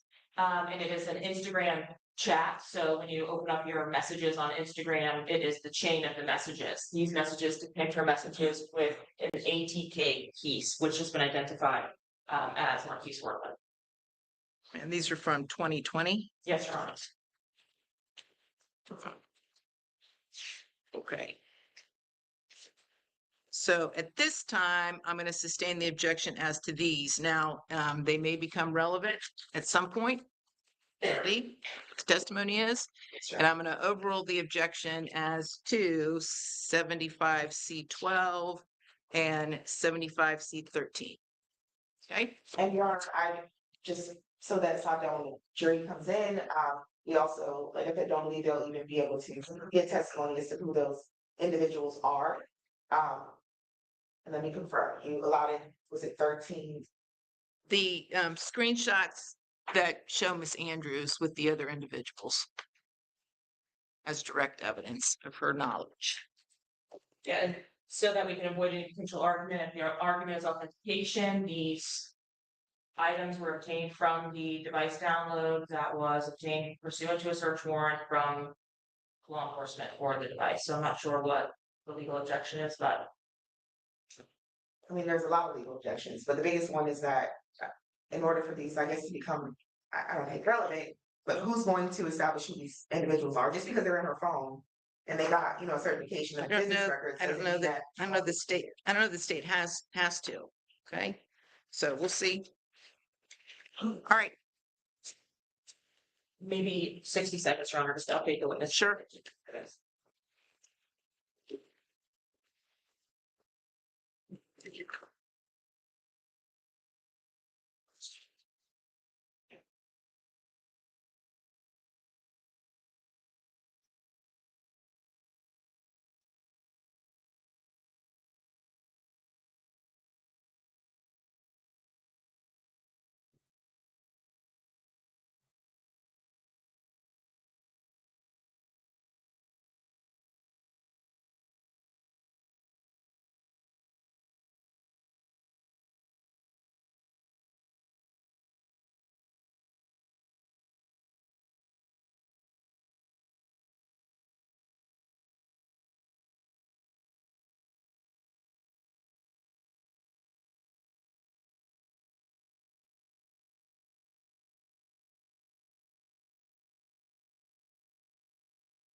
I don't know if she left it up there. Oh, no, that's the clerk's, not mine. Oh, sorry about that.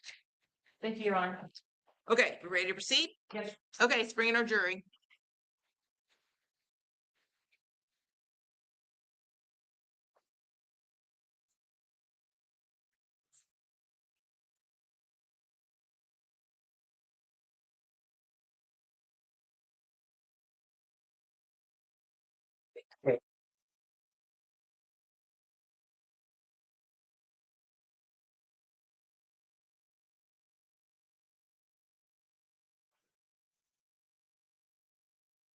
All right.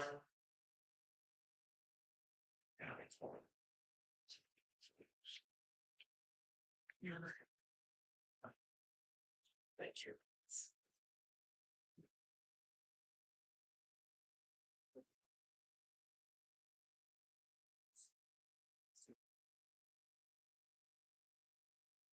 All through Grand Jury. Okay, very good. Welcome back and state clerk and Switix. Statement called Detective Benjamin Bors.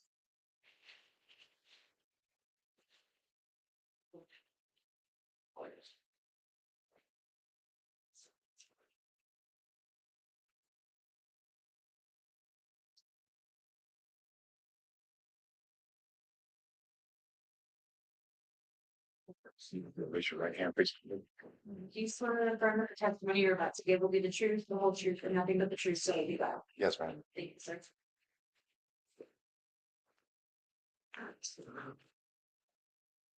Good morning, sir. Would you state your full name for the jury? It's Detective Benjamin Bors. Where are you? Oh, I apologize. Last name spelled Bors. Where are you currently employed? The City of Tampa Police Department And how long have you been employed with the Tampa Police Department? since 2010. What is the current assignment that you serve in or at TPD?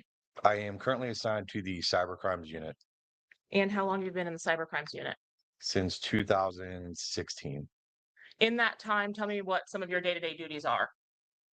So when I originally started in the Cybercrimes Unit, it was more focused on internet crimes against children, which is a task force, and then that evolved into digital forensics to help assist those cases. And eventually the Cybercrimes Unit now includes digital forensics and internet crimes against children. So my responsibility is probably 50-50 on both now. What training and experience do you have in the area of actually analyzing these types of evidence?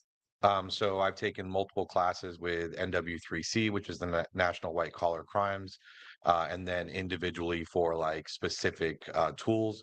Main one being Celebrite, where I've completed the physical operator and analysis, certified forensic repair technician, and then with Axiom, I've done multiple classes for computers and then cloud extractions, and then also received certifications with um, IASIS, which is more specific on Windows computers, and then actual the forensics of going through the deep artifacts of the devices. Okay, so I'm going to break down a couple of those things. You mentioned something called Axiom and something called Celebrite. What are those? Those are what I refer to as analytic tools, which you can, one part of their tool gets the extraction from the devices, and then they also sell another tool that actually parses out the extractions into something you can view. How is it that you're able to use those programs to analyze, for example, a return instead of a physical device? So again, it's a tool. So if we get a return from, like in this case, an Apple, um, you ask for the Apple Cloud backup through a search warrant or consent, and then they'll give you back typically what's a zip file or multiple zip files where if someone's Apple iPhone, they've decided to back up different things such as like contacts, messages, pictures, all different categories. When they back that up, it goes to Apple, and then Apple gives that to us on whichever legal authority we choose. And then typically those companies give it back in the same format every time. So then these third-party companies, Axiom or Celebrite, know what that format is, and then they write the software to then parse it out to where we can then view it. Is it safe to say it's kind of like taking the file and dropping it into the program as an ability for you to read it instead of a bunch of code? Correct. It's more in zip files, and then maybe it could be in JSON files or Excel spreadsheets, and it basically just pulls it out into something to where you would view it the same. So where a text message, when you typically look out on your phone, it's kind of in order and there might be a color associated with sender and receiver. These tools kind of do the same thing. It puts it more into a format that you're used to seeing it in versus just in a bunch of lines. In the format that you're able to see the information once it's actually uploaded, do you have categories that you can click on to look at specific types of information? Correct. These programs, being Axiom or Celebrite, they decide what categories they're going to categorize the artifacts into. Excuse me. And yes, so you'll see messages, photographs, videos, things like that. And are you familiar with the process of backing up your device to the cloud or to iCloud? Yes. Are you able to select certain items to back up, or are you required to back up the entire device? You can choose to back up individual things or none of it or all of it. So you could choose contacts and photos and nothing else. Yes. And are you able to tell us, did you have some involvement in the investigation, in this investigation as it relates to the homicide of Charles Jones? Yes. Were you tasked with reviewing some either returns or Celebrite Axiom reports from some devices or returns in this case? Yes. I want to start first with whether you received a return from Apple iCloud in this case. Yes. Did you receive more than one? Yes. Would the first return that you received for analysis from Apple iCloud be alicia.andrews03@yahoo.com or one of them? Yes, that sounds familiar. And did you also receive a return for rockoutsean with 2 N's at iCloud.com? Yes. You typically, do you select which software you're going to use if you receive these types of returns? I have a software that I typically use. Again, these softwares, they're being written constantly with the updates. So it kind of goes on whatever at that moment is the best tool at the time for what I use. But I will often ask the detective what they would prefer to have it in because they have to review it, and whatever they're most comfortable using as well might depend on which tool I decide to use. When a report is actually extracted, so say you find a photo or a message that you'd like, Yes. when that's extracted, does that extracted report look different if you're using Axiom versus you're using Celebrite? Yes. And is that just a visual difference? Yes. Is there, in your experience, has there been a significant difference in the data itself? The raw data, no, but again, each tool is written by two different companies. So what data might be parsed out by one company might be different than another in terms of, I'll try to keep it simple, where TikTok is somewhat newer. So let's say one tool has written code to parse TikTok where another one has not. It doesn't mean that the data, the raw data isn't there in the extraction. It just means one tool was written to parse it where the other one hasn't. In this case, since we'll just limit those readers to what was utilized in this case, so that would still be Axiom and Celebrite, is that right? Yes. Did you have an opportunity to review Celebrite reports from the Jacksonville Sheriff's Department for a device that was obtained in a search warrant there? Yes. And would that have been from red with 3Ds 03@icloud.com? Yes. Additionally, did you have an opportunity to review the Celebrite report for rockoutsean@icloud.com, the same one that you had an Axiom extraction from iCloud for? It wasn't an extraction, a return from. Return, excuse me. But yes. So you've had an opportunity at least to review those 3 separate things Yes. and the contents therein. Yes. I want to start first with the Apple ID red 03@icloud.com. Are you familiar from which that came with where that came from? Excuse me. I believe that was from the Jacksonville Celebrite report.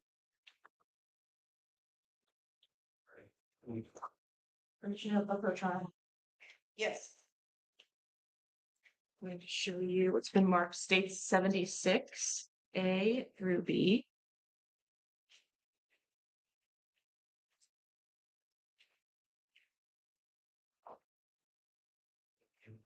Yes. I'm also going to show you states 75.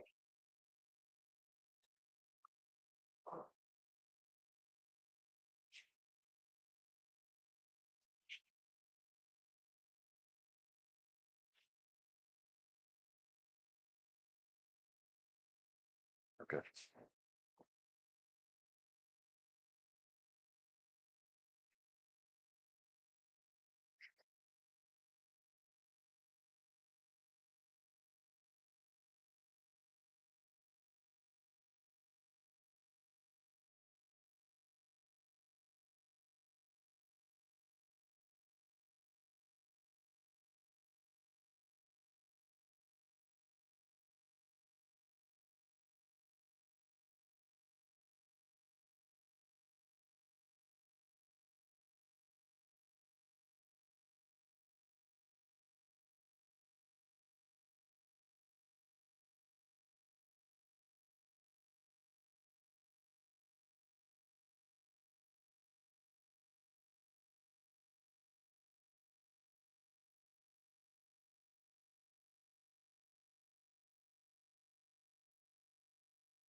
Did 76, at least A through B, contain the device information that was from the Celebrite report, as well as some of the contents from that device for which you've reviewed? Yes, At this time, state seeks to admit states 76 A through B, 1 through 4, and 8. Any objection other than the previously made objection? No further objection. Same ruling, admitted. Now, you've been about whether this Celebrite extraction has some kind of related ID, and showing you states 76A. Can you tell us a little bit about what we're looking at here? yeah, so these are mostly identifiers or information about the device itself. So you can see the model number towards the top. But that's not a model number that you typically see. So the model number, I don't want to say typically see, but that's something that's more forensically or um, a model that's given to by Apple as far as build number to the software. The typical model you'll see is detected phone model, which was a iPhone 14. And then the iOS version, which is 17.5.1. The MSI SDN is the phone number that's associated with that device. And then you'll see the IMEI a little bit further up there that starts with 350. That's what most people would commonly refer to as the serial number to the device. It's specific to that device. Okay, so if we break that down just a little bit slower, you mentioned that there is a phone number that's associated. Is that what we're seeing here with this last use MSISDN? Yes. And then the Apple ID that we referred to as it related to this particular Celebrite report was red with 3 Ds, 03 at iCloud. Correct. Excuse me, I'm not sure if I'm there. Can you see that okay? Yes. All right. And are we talking about the information that's included right here? Yes. Now, are these device reports able to be downloaded typically from your standard Celebrite extraction? So are you able to get this kind of summary with a report with this information about the device, the phone number, the Apple ID, typically when you use Celebrite? When you use either Cellbrite or Gray Key and you do an extraction, when you parse that extraction out in the Celebrite tool, this is what's generated by Celebrite. And is this something that you can look to determine identifying information for whatever that the extraction is you're looking at? Yes.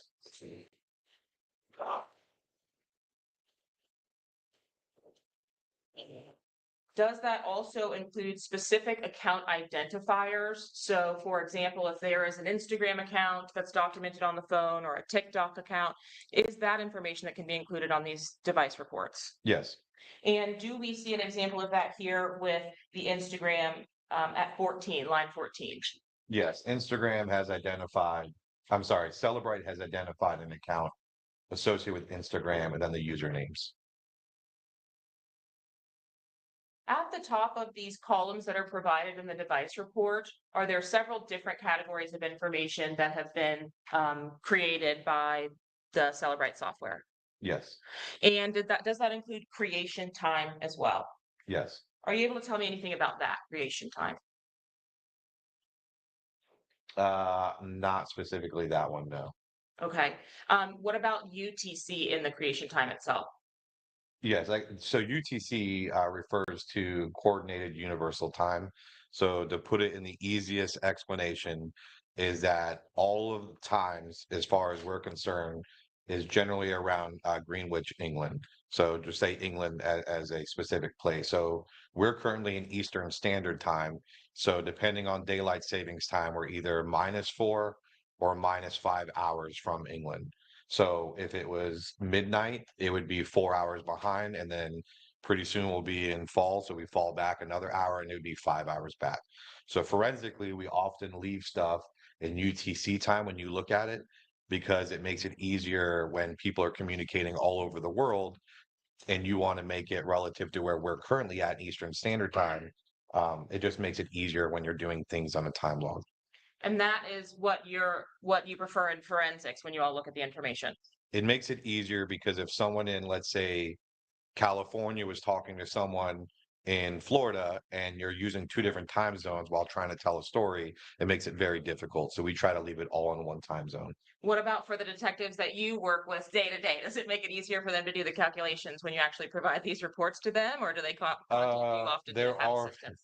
there are ways to in the report to convert it to make it easier for them, but often you'll see, like you see right here, is UTC plus 0, meaning that there is no the time isn't altered at all. It is in UTC time.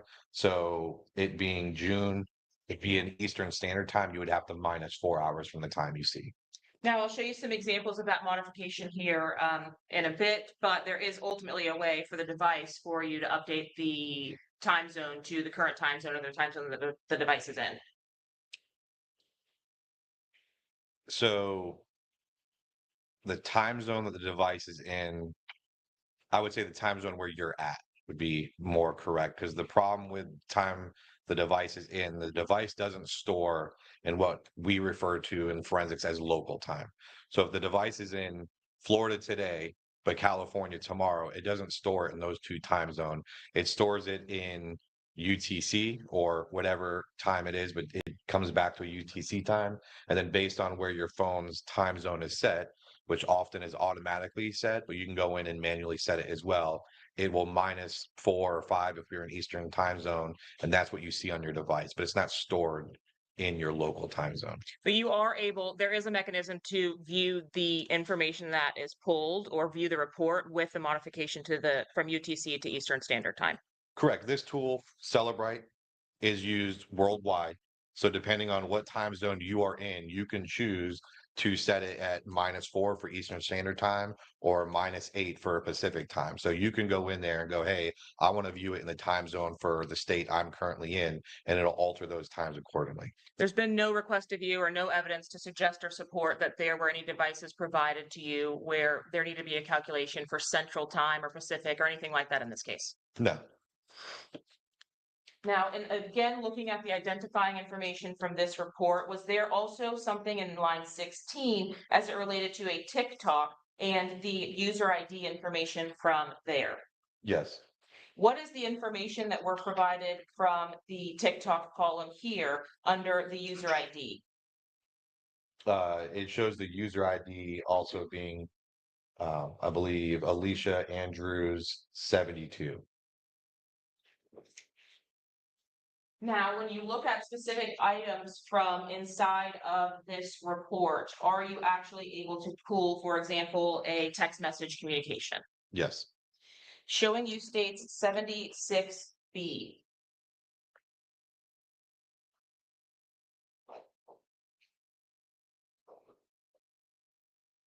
What is it that we're looking at here?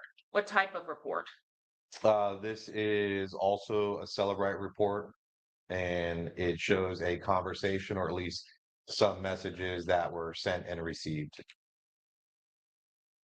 What is it that you can tell me about the timestamps, if any, on these messages that are depicted on the screen from June 21st of 2024 at 10:56 p.m.? Same thing I mentioned before, they're in UTC, so they're going to be 4 hours different than what would be Eastern Standard Time from where we're currently at. So being 10:56 p.m., it would, I believe, be 6:56 p.m. Eastern Standard Time. When you actually look to the message itself, are you able to determine who the sender is, or are there any markings or indications on the messages which would indicate who the sender is versus who is receiving the messages? Yes, it'll oftentimes will say to and from. In these scenarios, this isn't text messages. I believe these are actually just messages by. I can go back to the first page related to Miss Adore. Yeah, so I was looking at the numbers at the top, which are often the account numbers associated with either Instagram or Facebook. Um, and it looks like, so as I was saying, that all of the files that come in from Apple, they're in a bunch of smaller zip files. So underneath where it says source extraction, That is the actual zip file that these messages are coming through or being pulled from by Celebrite. And you'll see towards the very bottom, it'll say group.com dot Bourbon, BURBN, and then Instagram P list. So these messages are actually being pulled from that file, which is a P list file, which is associated with Instagram. So looking at that, I know that those are Instagram account numbers, and then those are the display names. So Miss Adore would be the display name of that Instagram account that sent that message to whoever the other person is. And then in that device information that we were looking at from 76A, are you also able in the account name column to confirm what you were looking at there from that source information as well? The same name at least depicted there. Yes. And these again, messages were in UTC time, at least as extracted here. Yes.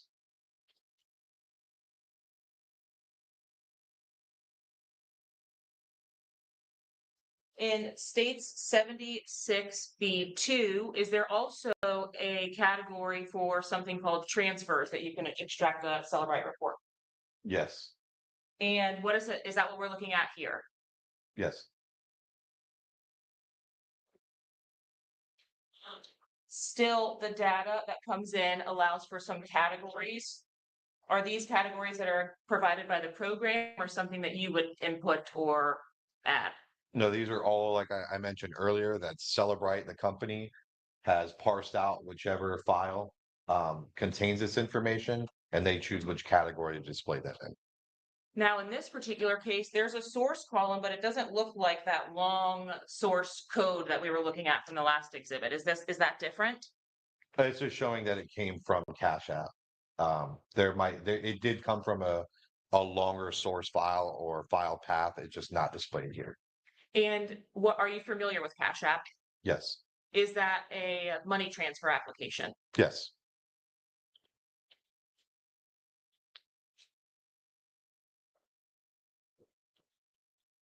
In states 76B,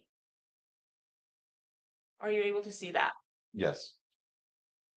When we're looking at the file info from 76B, are you able to tell me anything as it relates to the name of the file? Yes. The file name is img_001.heic. And does the HEIC, is that indicative of anything for you? I don't know what it stands for, but I know that HEIC is commonly a file extension for a picture file associated with Apple devices. So for like a document, you would have .pdf or .doc or something. Is it for just a layperson when we're looking at it, you recognize HEIC as .hcic being consistent with a photograph or Yes. pictorial evidence? When we see the thumbnail associated here, are you able, when viewing the information, to actually look at that image in a larger capacity? Yes. Does that mean that this thumbnail here that it's given to you, does that mean that that was the original size of the item or anything like that? No, but the original size says the bytes right there. It tells you how big the file is. That's just simply, like you said, it's a thumbnail image. It's a small image, just like when you go through your photos if you have an iPhone or an Android, you don't look at one photo at a time. You can probably look at 30 to 40 photos. All of those photos are also saved in those smaller sizes, so you can quickly view them, and those are called thumbnail images. But the actual image itself is much larger typically.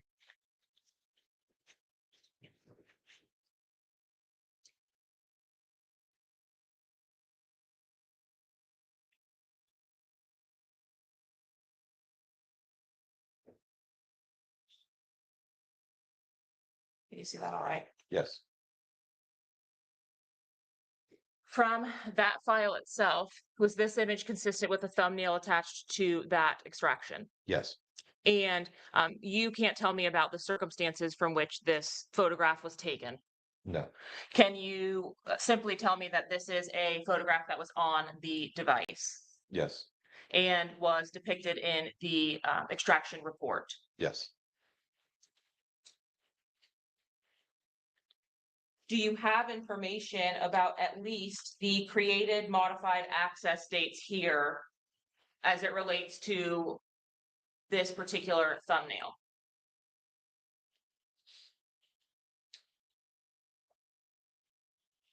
I'm not sure if that refers to the thumbnail or the actual photo itself. I believe it refers to the actual photo, which is the created of 6/26/24. I believe the thumbnail is actually just generated by Celebrite. Yes, I apologize. the- I mean for the photo. Yeah, so the artifact itself being the larger image we just saw, the created, modified, and accessed is associated with the photo, but then the metadata below is the data about the photo itself. So you can see that the capture time, probably the original time that photo was created, matches the created and modified. And for this specific photograph, there is a capture time that it also reflects camera phone and iPhone 14. Were those consistent with the device information from the first exhibit that we looked at 76A? I don't recall if it was an iPhone 14. In looking at in looking at state 76A, does it refresh your recollection as to the device model for this extraction? Yes, it would be the same model then.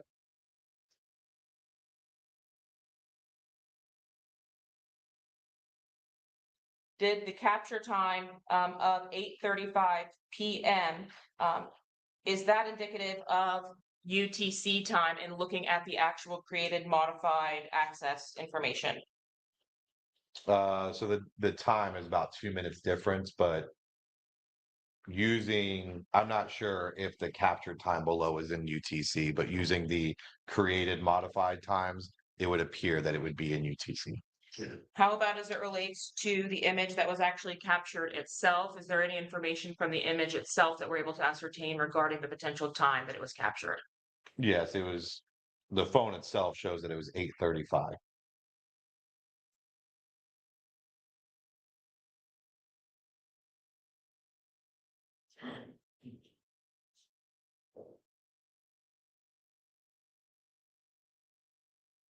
And looking at States Exhibit 76B8, can you tell me how this type of an extraction, even though we still see the blue and the green boxes, would be different from the one that we looked at from Instagram? Does this one have phone numbers for the participants instead of ID numbers or? Yes, Okay. And are you able to see the phone numbers on this report itself? yes, Are those phone numbers depicted here? yes. And with owner, is that indicative of the device from which this information came from? It is. You mentioned when we were looking at the Instagram messages that there's a to or a from. Do we have that information in each of the top of the chat bubbles that we see here photographed or depicted? Yes.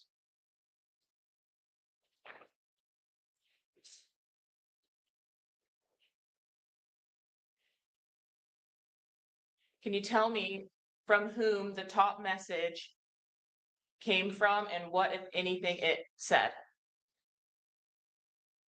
It shows it came from the owner's device to the phone number ending in 7558. And did you want me to read the actual The message? content of the itself? message, if Okay. you would. Says if you get a iPhone and you have a Android, you can switch your stuff over. I just figured it out if you ever upgrade. Did that same message that's captured there in green also, or that same sender also send the next message that's captured in green? Yes, And does that one indicate anything was actually sent as far as content as well? as far as the message goes, it says like your pictures and stuff. And was there any response or message back to this device captured in this chat? Yeah, it shows that the message received was about a minute later. And it just says switch and bring your hard-headed self home.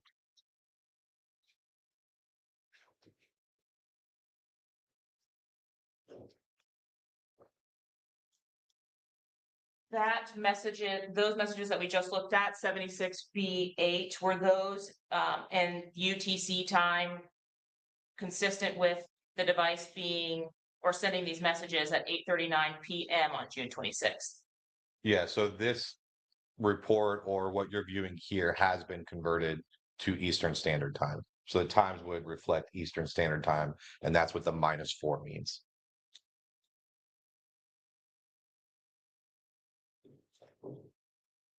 Lastly, for this device, from state 76B4, is this another one of those messages where you're able to tell us whether it was between devices with a number or on some kind of social media account? This is from devices with phone numbers. What is the timestamp that is related to the first message that's sent? It is 8:42 p.m. and it's in Eastern Standard Time. And was there a response from someone to this device? Yes. And what was that? How do I know this is you?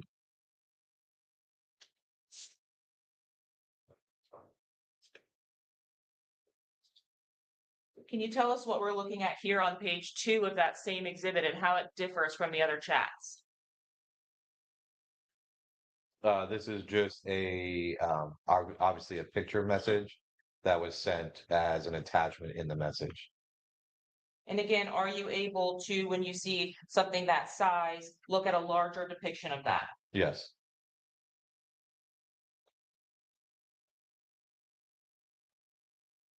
Is that what was reflected there? Yes. And was the timestamp able to be deciphered from the information included on that message? Yes. And when was that message sent from this owner's device? 9:17 p.m. in Eastern Standard Time.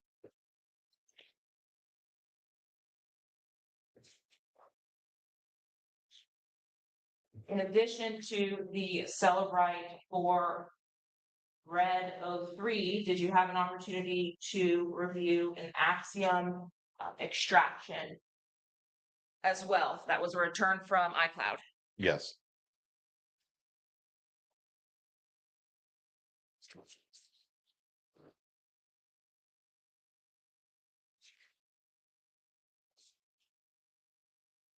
I'm showing you 75B. Can you talk to us a little bit about what it is that we are seeing in the overview report in 75B? Yes, this is the overview is all the individual files that comes back from Apple, and then they're parsed out by in this case Axiom. So do the extractions that come from, or the returns that come from iCloud, when you pop them into Axiom, do they look a little bit different visually than the Celebrite reports that we just looked at? Yes, the individual company decides how they want to display the information when they parse it. What, if anything, are you able to tell me about each of these 3 files? Can you view them together when you actually use this software? Yes. And do you have the same option to look at tabs or categories within the information when you use it? Yes.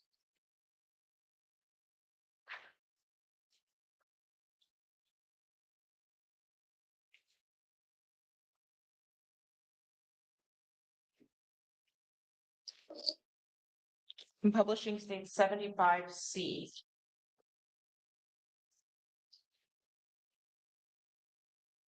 Now, how is it that you, from an Axiom extraction or report, are able to determine where or what category the information came from?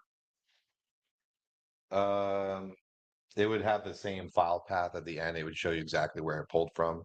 Maybe not necessarily in this PDF or printed version of it, but on the tool itself, it would let you. Are you able, from the actual report that gets extracted, to decipher some information about its originating location? Yes. What is Text Now chat? Text Now is a voice over IP application that allows you to send text messages and phone calls, receive phone calls, basically over the internet. So as long as you have cellular data or hooked up to Wi-Fi, you can download the application and basically request a phone number and then make phone calls and text messages using the application instead of the native phone number assigned to that phone. Is that different from sending a text message or a call from your device? It would still be from the device, but through an application. So you would use the phone, but you'd be using an app. Yes. Now, if I called you in that app, would my phone number to you be the same? as my phone number that AT&T gave me if I select a number. It'd be whatever phone number that Text Now provided to you. But it is not the same as an extraction, for example, from the instant messages from a device or the iMessages. No, Was there in state 75C1 an extraction report from the Axiom for this device? yes, And is this device the alicia.andrews03@yahoo.com? this is not a device, but a Return iCloud from return. iCloud, so Yes. data from them. Yes, And would that have been from that Alicia Andrews 03@yahoo? yes. All right. Now, what is it that we're looking at? This is just text messages or messages that the Axiom tool has pulled from that iCloud extraction. Is it possible that this isn't the entirety of all of the messages that go back and forth? Yes, Are you able to select some messages by date or timestamps, anything like that? yeah, you can filter within the tool to only certain messages, and then sometimes only certain messages are backed up. So you don't always get the full conversation, or you can filter it down to just portions yourself. And coming from this return from the email for Alicia Andrews 03, what does the information that's provided in these chat bubbles tell us? It just tells me that this message was sent to someone at that date and time. And are you able to tell me anything about where the device came from? I mean, where the information came from? Was this message sent from this device, this port to another person? Yes, I can't tell right now, but it looks like it might possibly be a contact that says me, or I'm not sure if that's referring to the individual device. I've never seen me on a report before, so it might be a contact saved as me, but I'm not sure. Your Honor, may I have 1 moment? Yes. Mr. Deputy Martinez, it's frozen. Should I turn it off?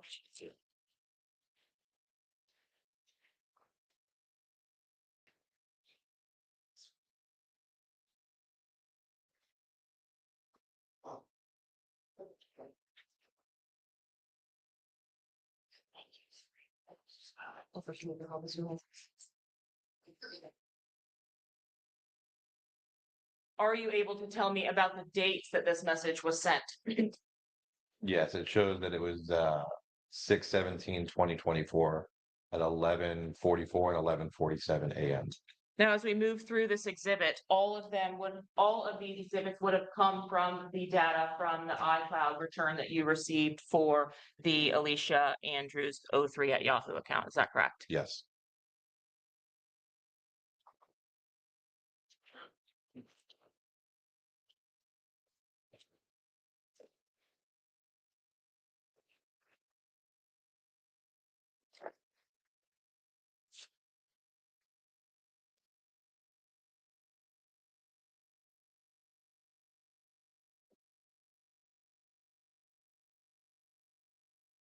In 75C4, is this image that's being depicted here from page 4 different in some way than you would see for a traditional image?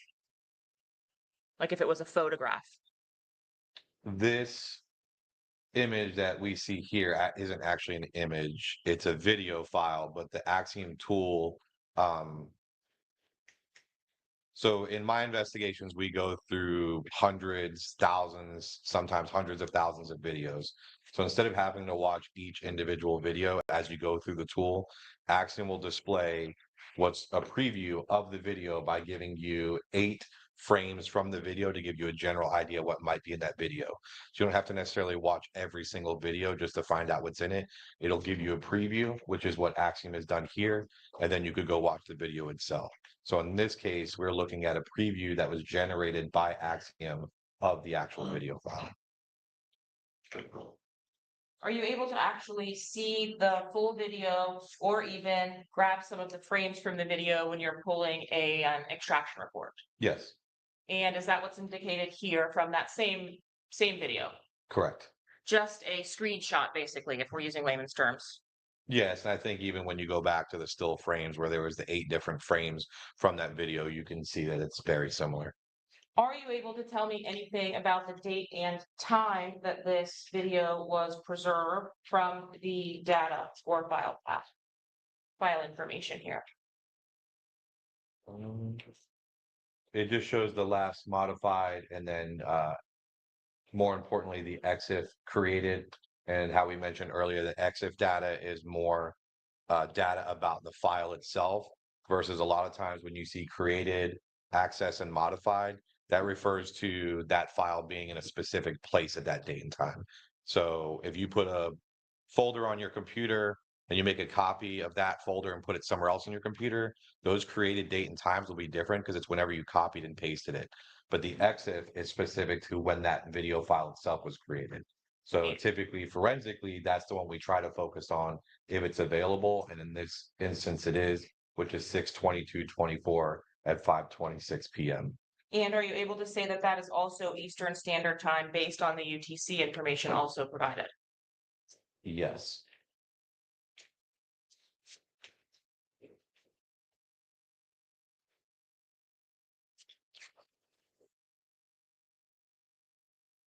Publishing 75C5 from the same iPod return.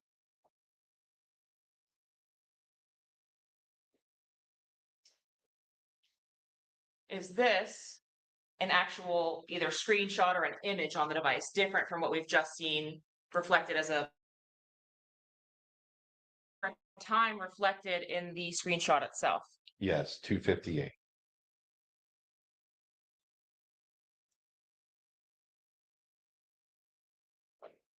And is there data associated with the screenshot itself? Yes. On this particular screenshot, this one has a PNG label. How is that different from what we saw before? PNG is often associated with screenshots when it comes to Apple devices. So if you do a screenshot on an Apple device, it'll save it as a PNG versus the HEIC file. The EXIF data for this one is depicted down here. Is that the same EXIF data for date and time that we're looking at? Yes. And are you able to tell me what the EXIF data tells us about this particular screenshot? It shows the original date and time to be 6/23 at 2:58 p.m. Or I'm sorry, yeah, p.m. PM? I'm sorry, no. So 2:58. I was looking at the top. So 2:58. There is no PM or AM associated with it.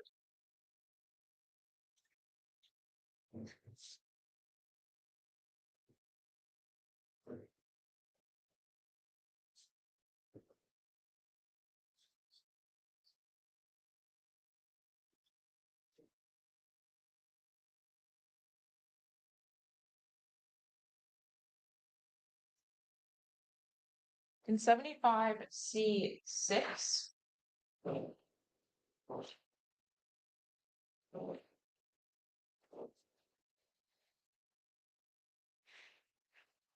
Are you able to see that? Record 1 of 75C6. Yes. All right. And do you know, or can you tell me what this is? It's a picture, but I don't know who it is or where it came from. Are you familiar with the photo application in an iPhone or Samsung device? Yes. And do you have the options, which we could see at the bottom right here, of taking a photo or selecting a photo option?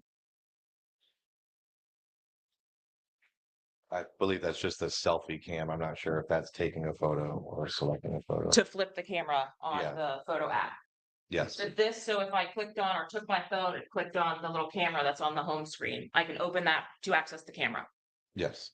And is that what we're looking at here, a camera access from one of these devices or a device of some kind? It appears to be consistent with taking a photo with a device, but I'm not sure what application it's being used from. While you are utilizing your phone's camera, whether it's front facing or rear facing, are you still able to take a screenshot? Yes. What information, if any, did this particular item provide to us regarding the date of the original? The original date showing 6/23 at 4:10.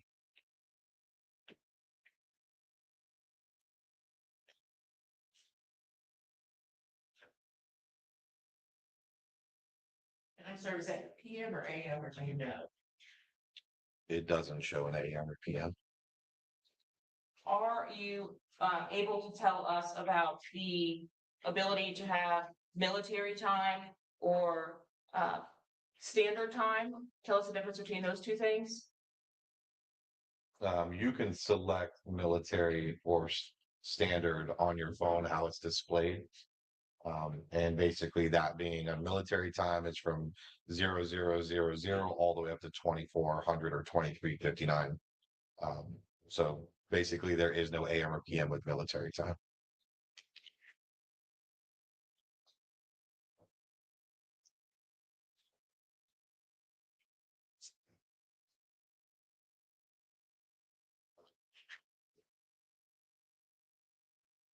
Your Honor, maybe approach. Yes.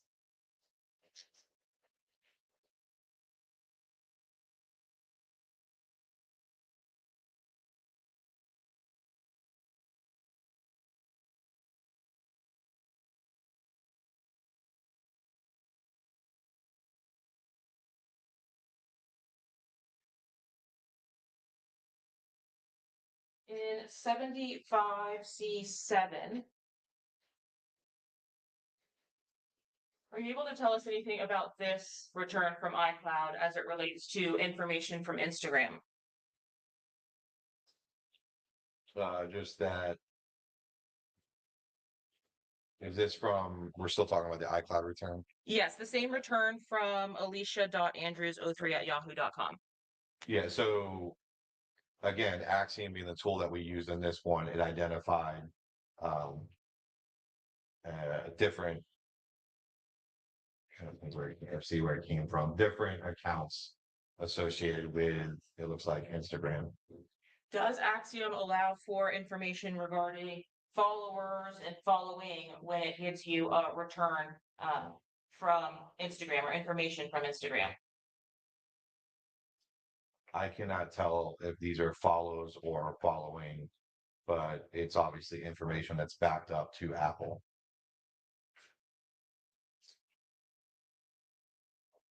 When you make a full download as it relates to the Instagram profiles, followers or following, are you able to review the file path and the file information to assess whether there's following, followers, followed by?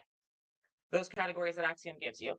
Yeah, so in this scenario, yes, you can see what Axiom has parsed out, and it shows that the account associated with that Apple account, that cloud account, there are artifacts associated with Instagram showing that that account is following that username at the top.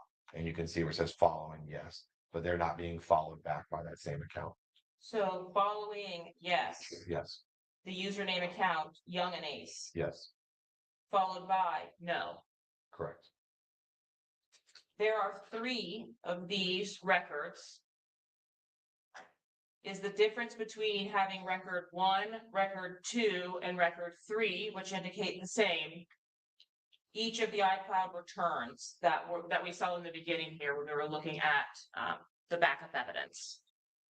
I'm When we not looked sure. at the first page. Let me go back. I'm not sure what the difference is between the 3 records are. That would be Axiom parsed it out, whether that information is in 3 different locations or it's just repeating information that's the same information in 3 different locations. If the path matches source information from this file, the second file, and this third file from page 3 of the evidence overview, does that lead you to believe that they are, in reviewing the contents of each of these zips, representative of that following for each of the returns from each one of those files? So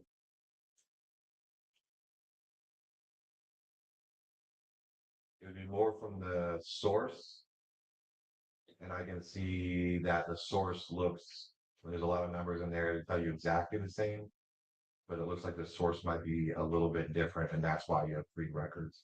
Okay, and then when you see the evidence number or information, is that referring to the file that is provided from iCloud? Yes. But in there are both multiple different folders, and you see that where it says source here being the original one, and then there's that number, the 1295723, and then there's folder and subfolder and subfolder. So every line that you see is another folder within that folder. So every slash mark.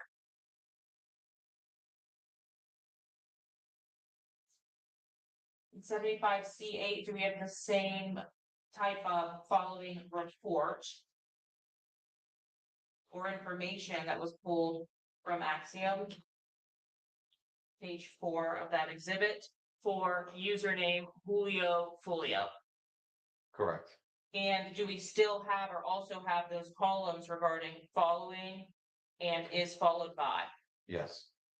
As it relates to this particular account, what was the account following?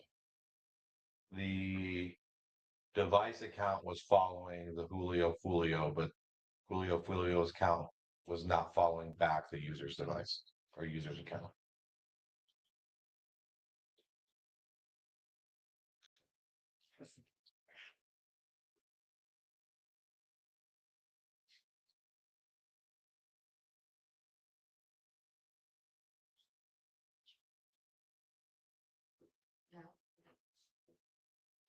Are you also able to, as we can see from the device report and the Cellbrite data, or the reports that we had, are you also able to select photographs that you can pull reports for? Yes. And looking at this photograph that's depicted in 75C9, was there information associated with that photo which would allow you to be able to tell when the photo was captured? Yes. And what information is that? Can you relay that for us? So again, forensically, we often focus on the EXIF data, which is data about the data itself, not necessarily when that photo was placed on that device or that cloud. But here you can see that when the photo was taken, it captured a lot of information, lat and long being exactly where GPS put that photograph being taken, what model phone took it, and it looks like even it tells you which camera it would have taken it with, being the dual wide camera, which is typically seen on the back of a device versus the selfie camera or the front facing camera that would face you. And can this data, because it's been an iCloud backup, be something that came from a different device? When we saw Cellbrite, we saw a model number and an iPhone and those types of things. Can this be a different device just stored to the cloud? It could simply be someone sent you the picture and it's stored on your device, but it just got backed up to the cloud, even though another photo or another phone took the photo. Can it be your device having taken the photo? If you have multiple devices with the same account, cloud account, yes, it could all be backed up. But it could also be a photo taken with someone else's phone, and then you stored it or saved it on your device, and it kept all that same EXIF information and also got backed up because now it's on your device that is being backed up. If I have my same iCloud account from high school up till now, Yeah. will every phone that I've used and backed up to that same iCloud account still be reflected? Those photos from older phones are still in my iCloud. It's possible. That's a better question for Apple. How long that they store stuff for? But you can have different devices that back up to the cloud. Yes. Is this a larger version of that photograph that was depicted in the last exhibit? Yes.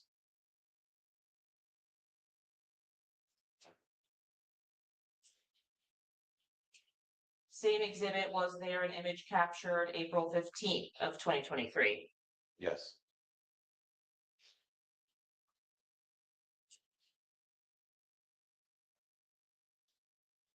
And is that what's depicted here? Yes.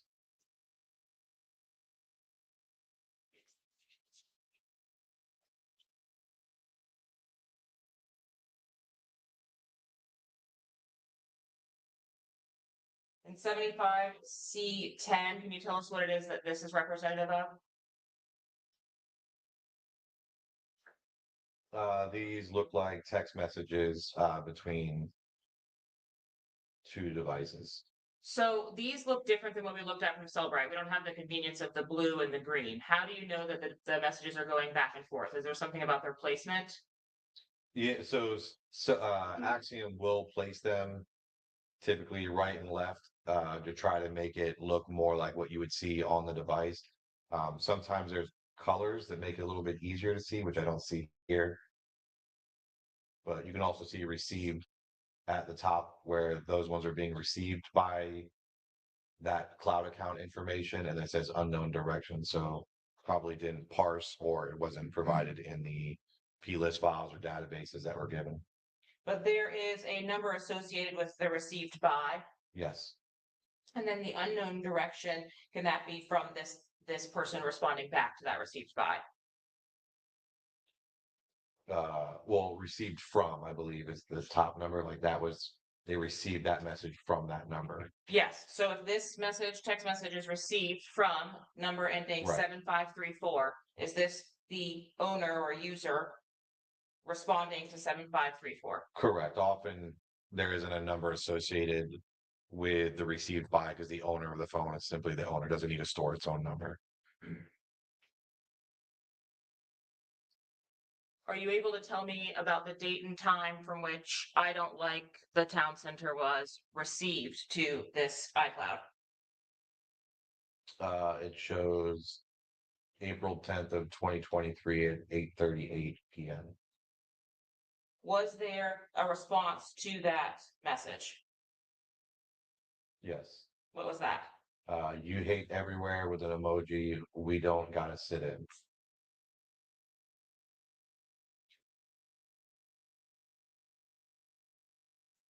Did the number ending in 7534 send a reply to that?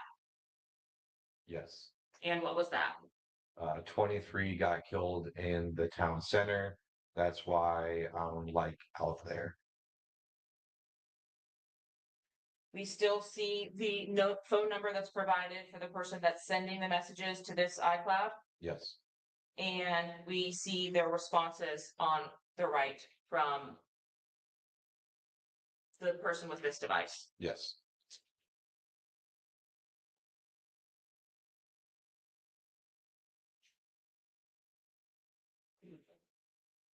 Lastly, was there an image from this iCloud account preserved April 22nd of 2024? Yes.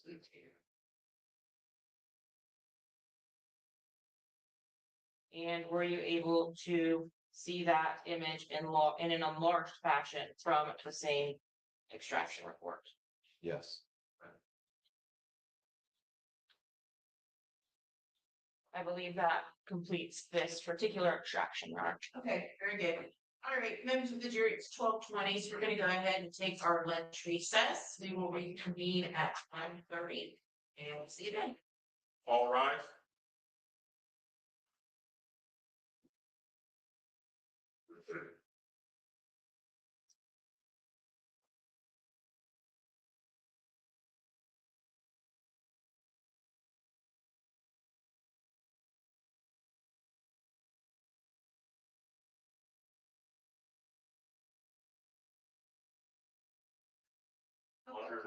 Very good, thank you. Detective Morse, is it, am I pronouncing that correctly? Yes, ma'am. Okay, since you've not yet been cross-examined while we're on the break, you can't talk to anybody about anything related to this case. Any of the front. Okay? Okay. Yeah, just go to lunch or do whatever, and then we'll see you back here at 1:00. Okay. Okay. Okay, so let's go ahead, what is the issue with the? There is the defendant's interview. We had both agreed that we would stop it when she requests an attorney. I had sent previously a message about additional redactions where there is conversation from the detectives having to do with a type of sentence, a like sentence, as well as there are references to what the jury will do, including statements like, you're gonna get convicted, the jury's gonna convict it. And I mean, there are several areas that I think are inappropriate. That I had sent to defense counsel. I think that he is of the opinion just all should come in. And this is after she invoked her, right to counsel? Before. Okay, So there were several references, as well as several references to the type of sentence that she's going to get. Um, and what I think is concerning, especially references to what needs to be proven in front of the jury, what the jury's going to do. okay. Why are those comments by law enforcement admissible? It's admissible because the officer is the one who said it, right? And we shouldn't get to retract certain statements or to redact certain statements that he made during the interview because it looks bad on him. And that's exactly what the state is asking the court to do. And the interrogation, he's threatening Alicia, he's saying these things to Alicia, he's also not just mentioning life, in terms of the 30, regardless of what he says and what he mentions in terms of what sentences she may get. All of what he's doing during the interrogation is what prompts Alicia to give the response that she does give during the interrogation. So if you take out the statements that he's making, you're leaving out the context of why she said and did certain things. So that context needs to remain in the statement. So, I mean, it sounds like you're arguing some form of coercion based upon what the detective said. I mean, it could be coercion, it could be undue influence, it could be. Well, why did you file a motion to suppress pretrial? Because I'm not asking for it to get out. Oh, I'm okay. asking for the statements after she invoked her rights to be left out. Okay, well, did she say anything inculpatory after the detective made the statements about what the potential sentence is? So, I mean, my only concern again was the rule of completeness. That's why I went with defense counsel. These are not statements where she is making incriminating statements. She is denying her involvement. So, Judge, I don't think that those, again, normally we're giving this with an instruction saying how a law enforcement officer's opinion is not evidence. I think defense would normally be asking me to take it out. Right. That didn't happen in this scenario. I understand that they may have their own strategy. However, it's not appropriate, especially there are multiple references about the jury specifically. Okay. Let me see this. So were you intending to play anything to the jury after the detective makes these comments about what the sentence is in this case, or the potential sentences? Judge, it is in there multiple times. So there is portions that are coming out. Okay. And so there is evidence that you would seek to admit after the detective makes that representation regarding what a potential sentence is. Yes, Judge. Okay, and that part you do intend to play to the jury. Not her direct response to that, but the interview does go on, Judge. I thought a lot of it is what the defense wanted to remain within the conversation. If that makes sense. No, I mean, I'm having a hard time because I don't know what the interview, I don't know what it is. So I'm gonna have to look at it. And I really wish someone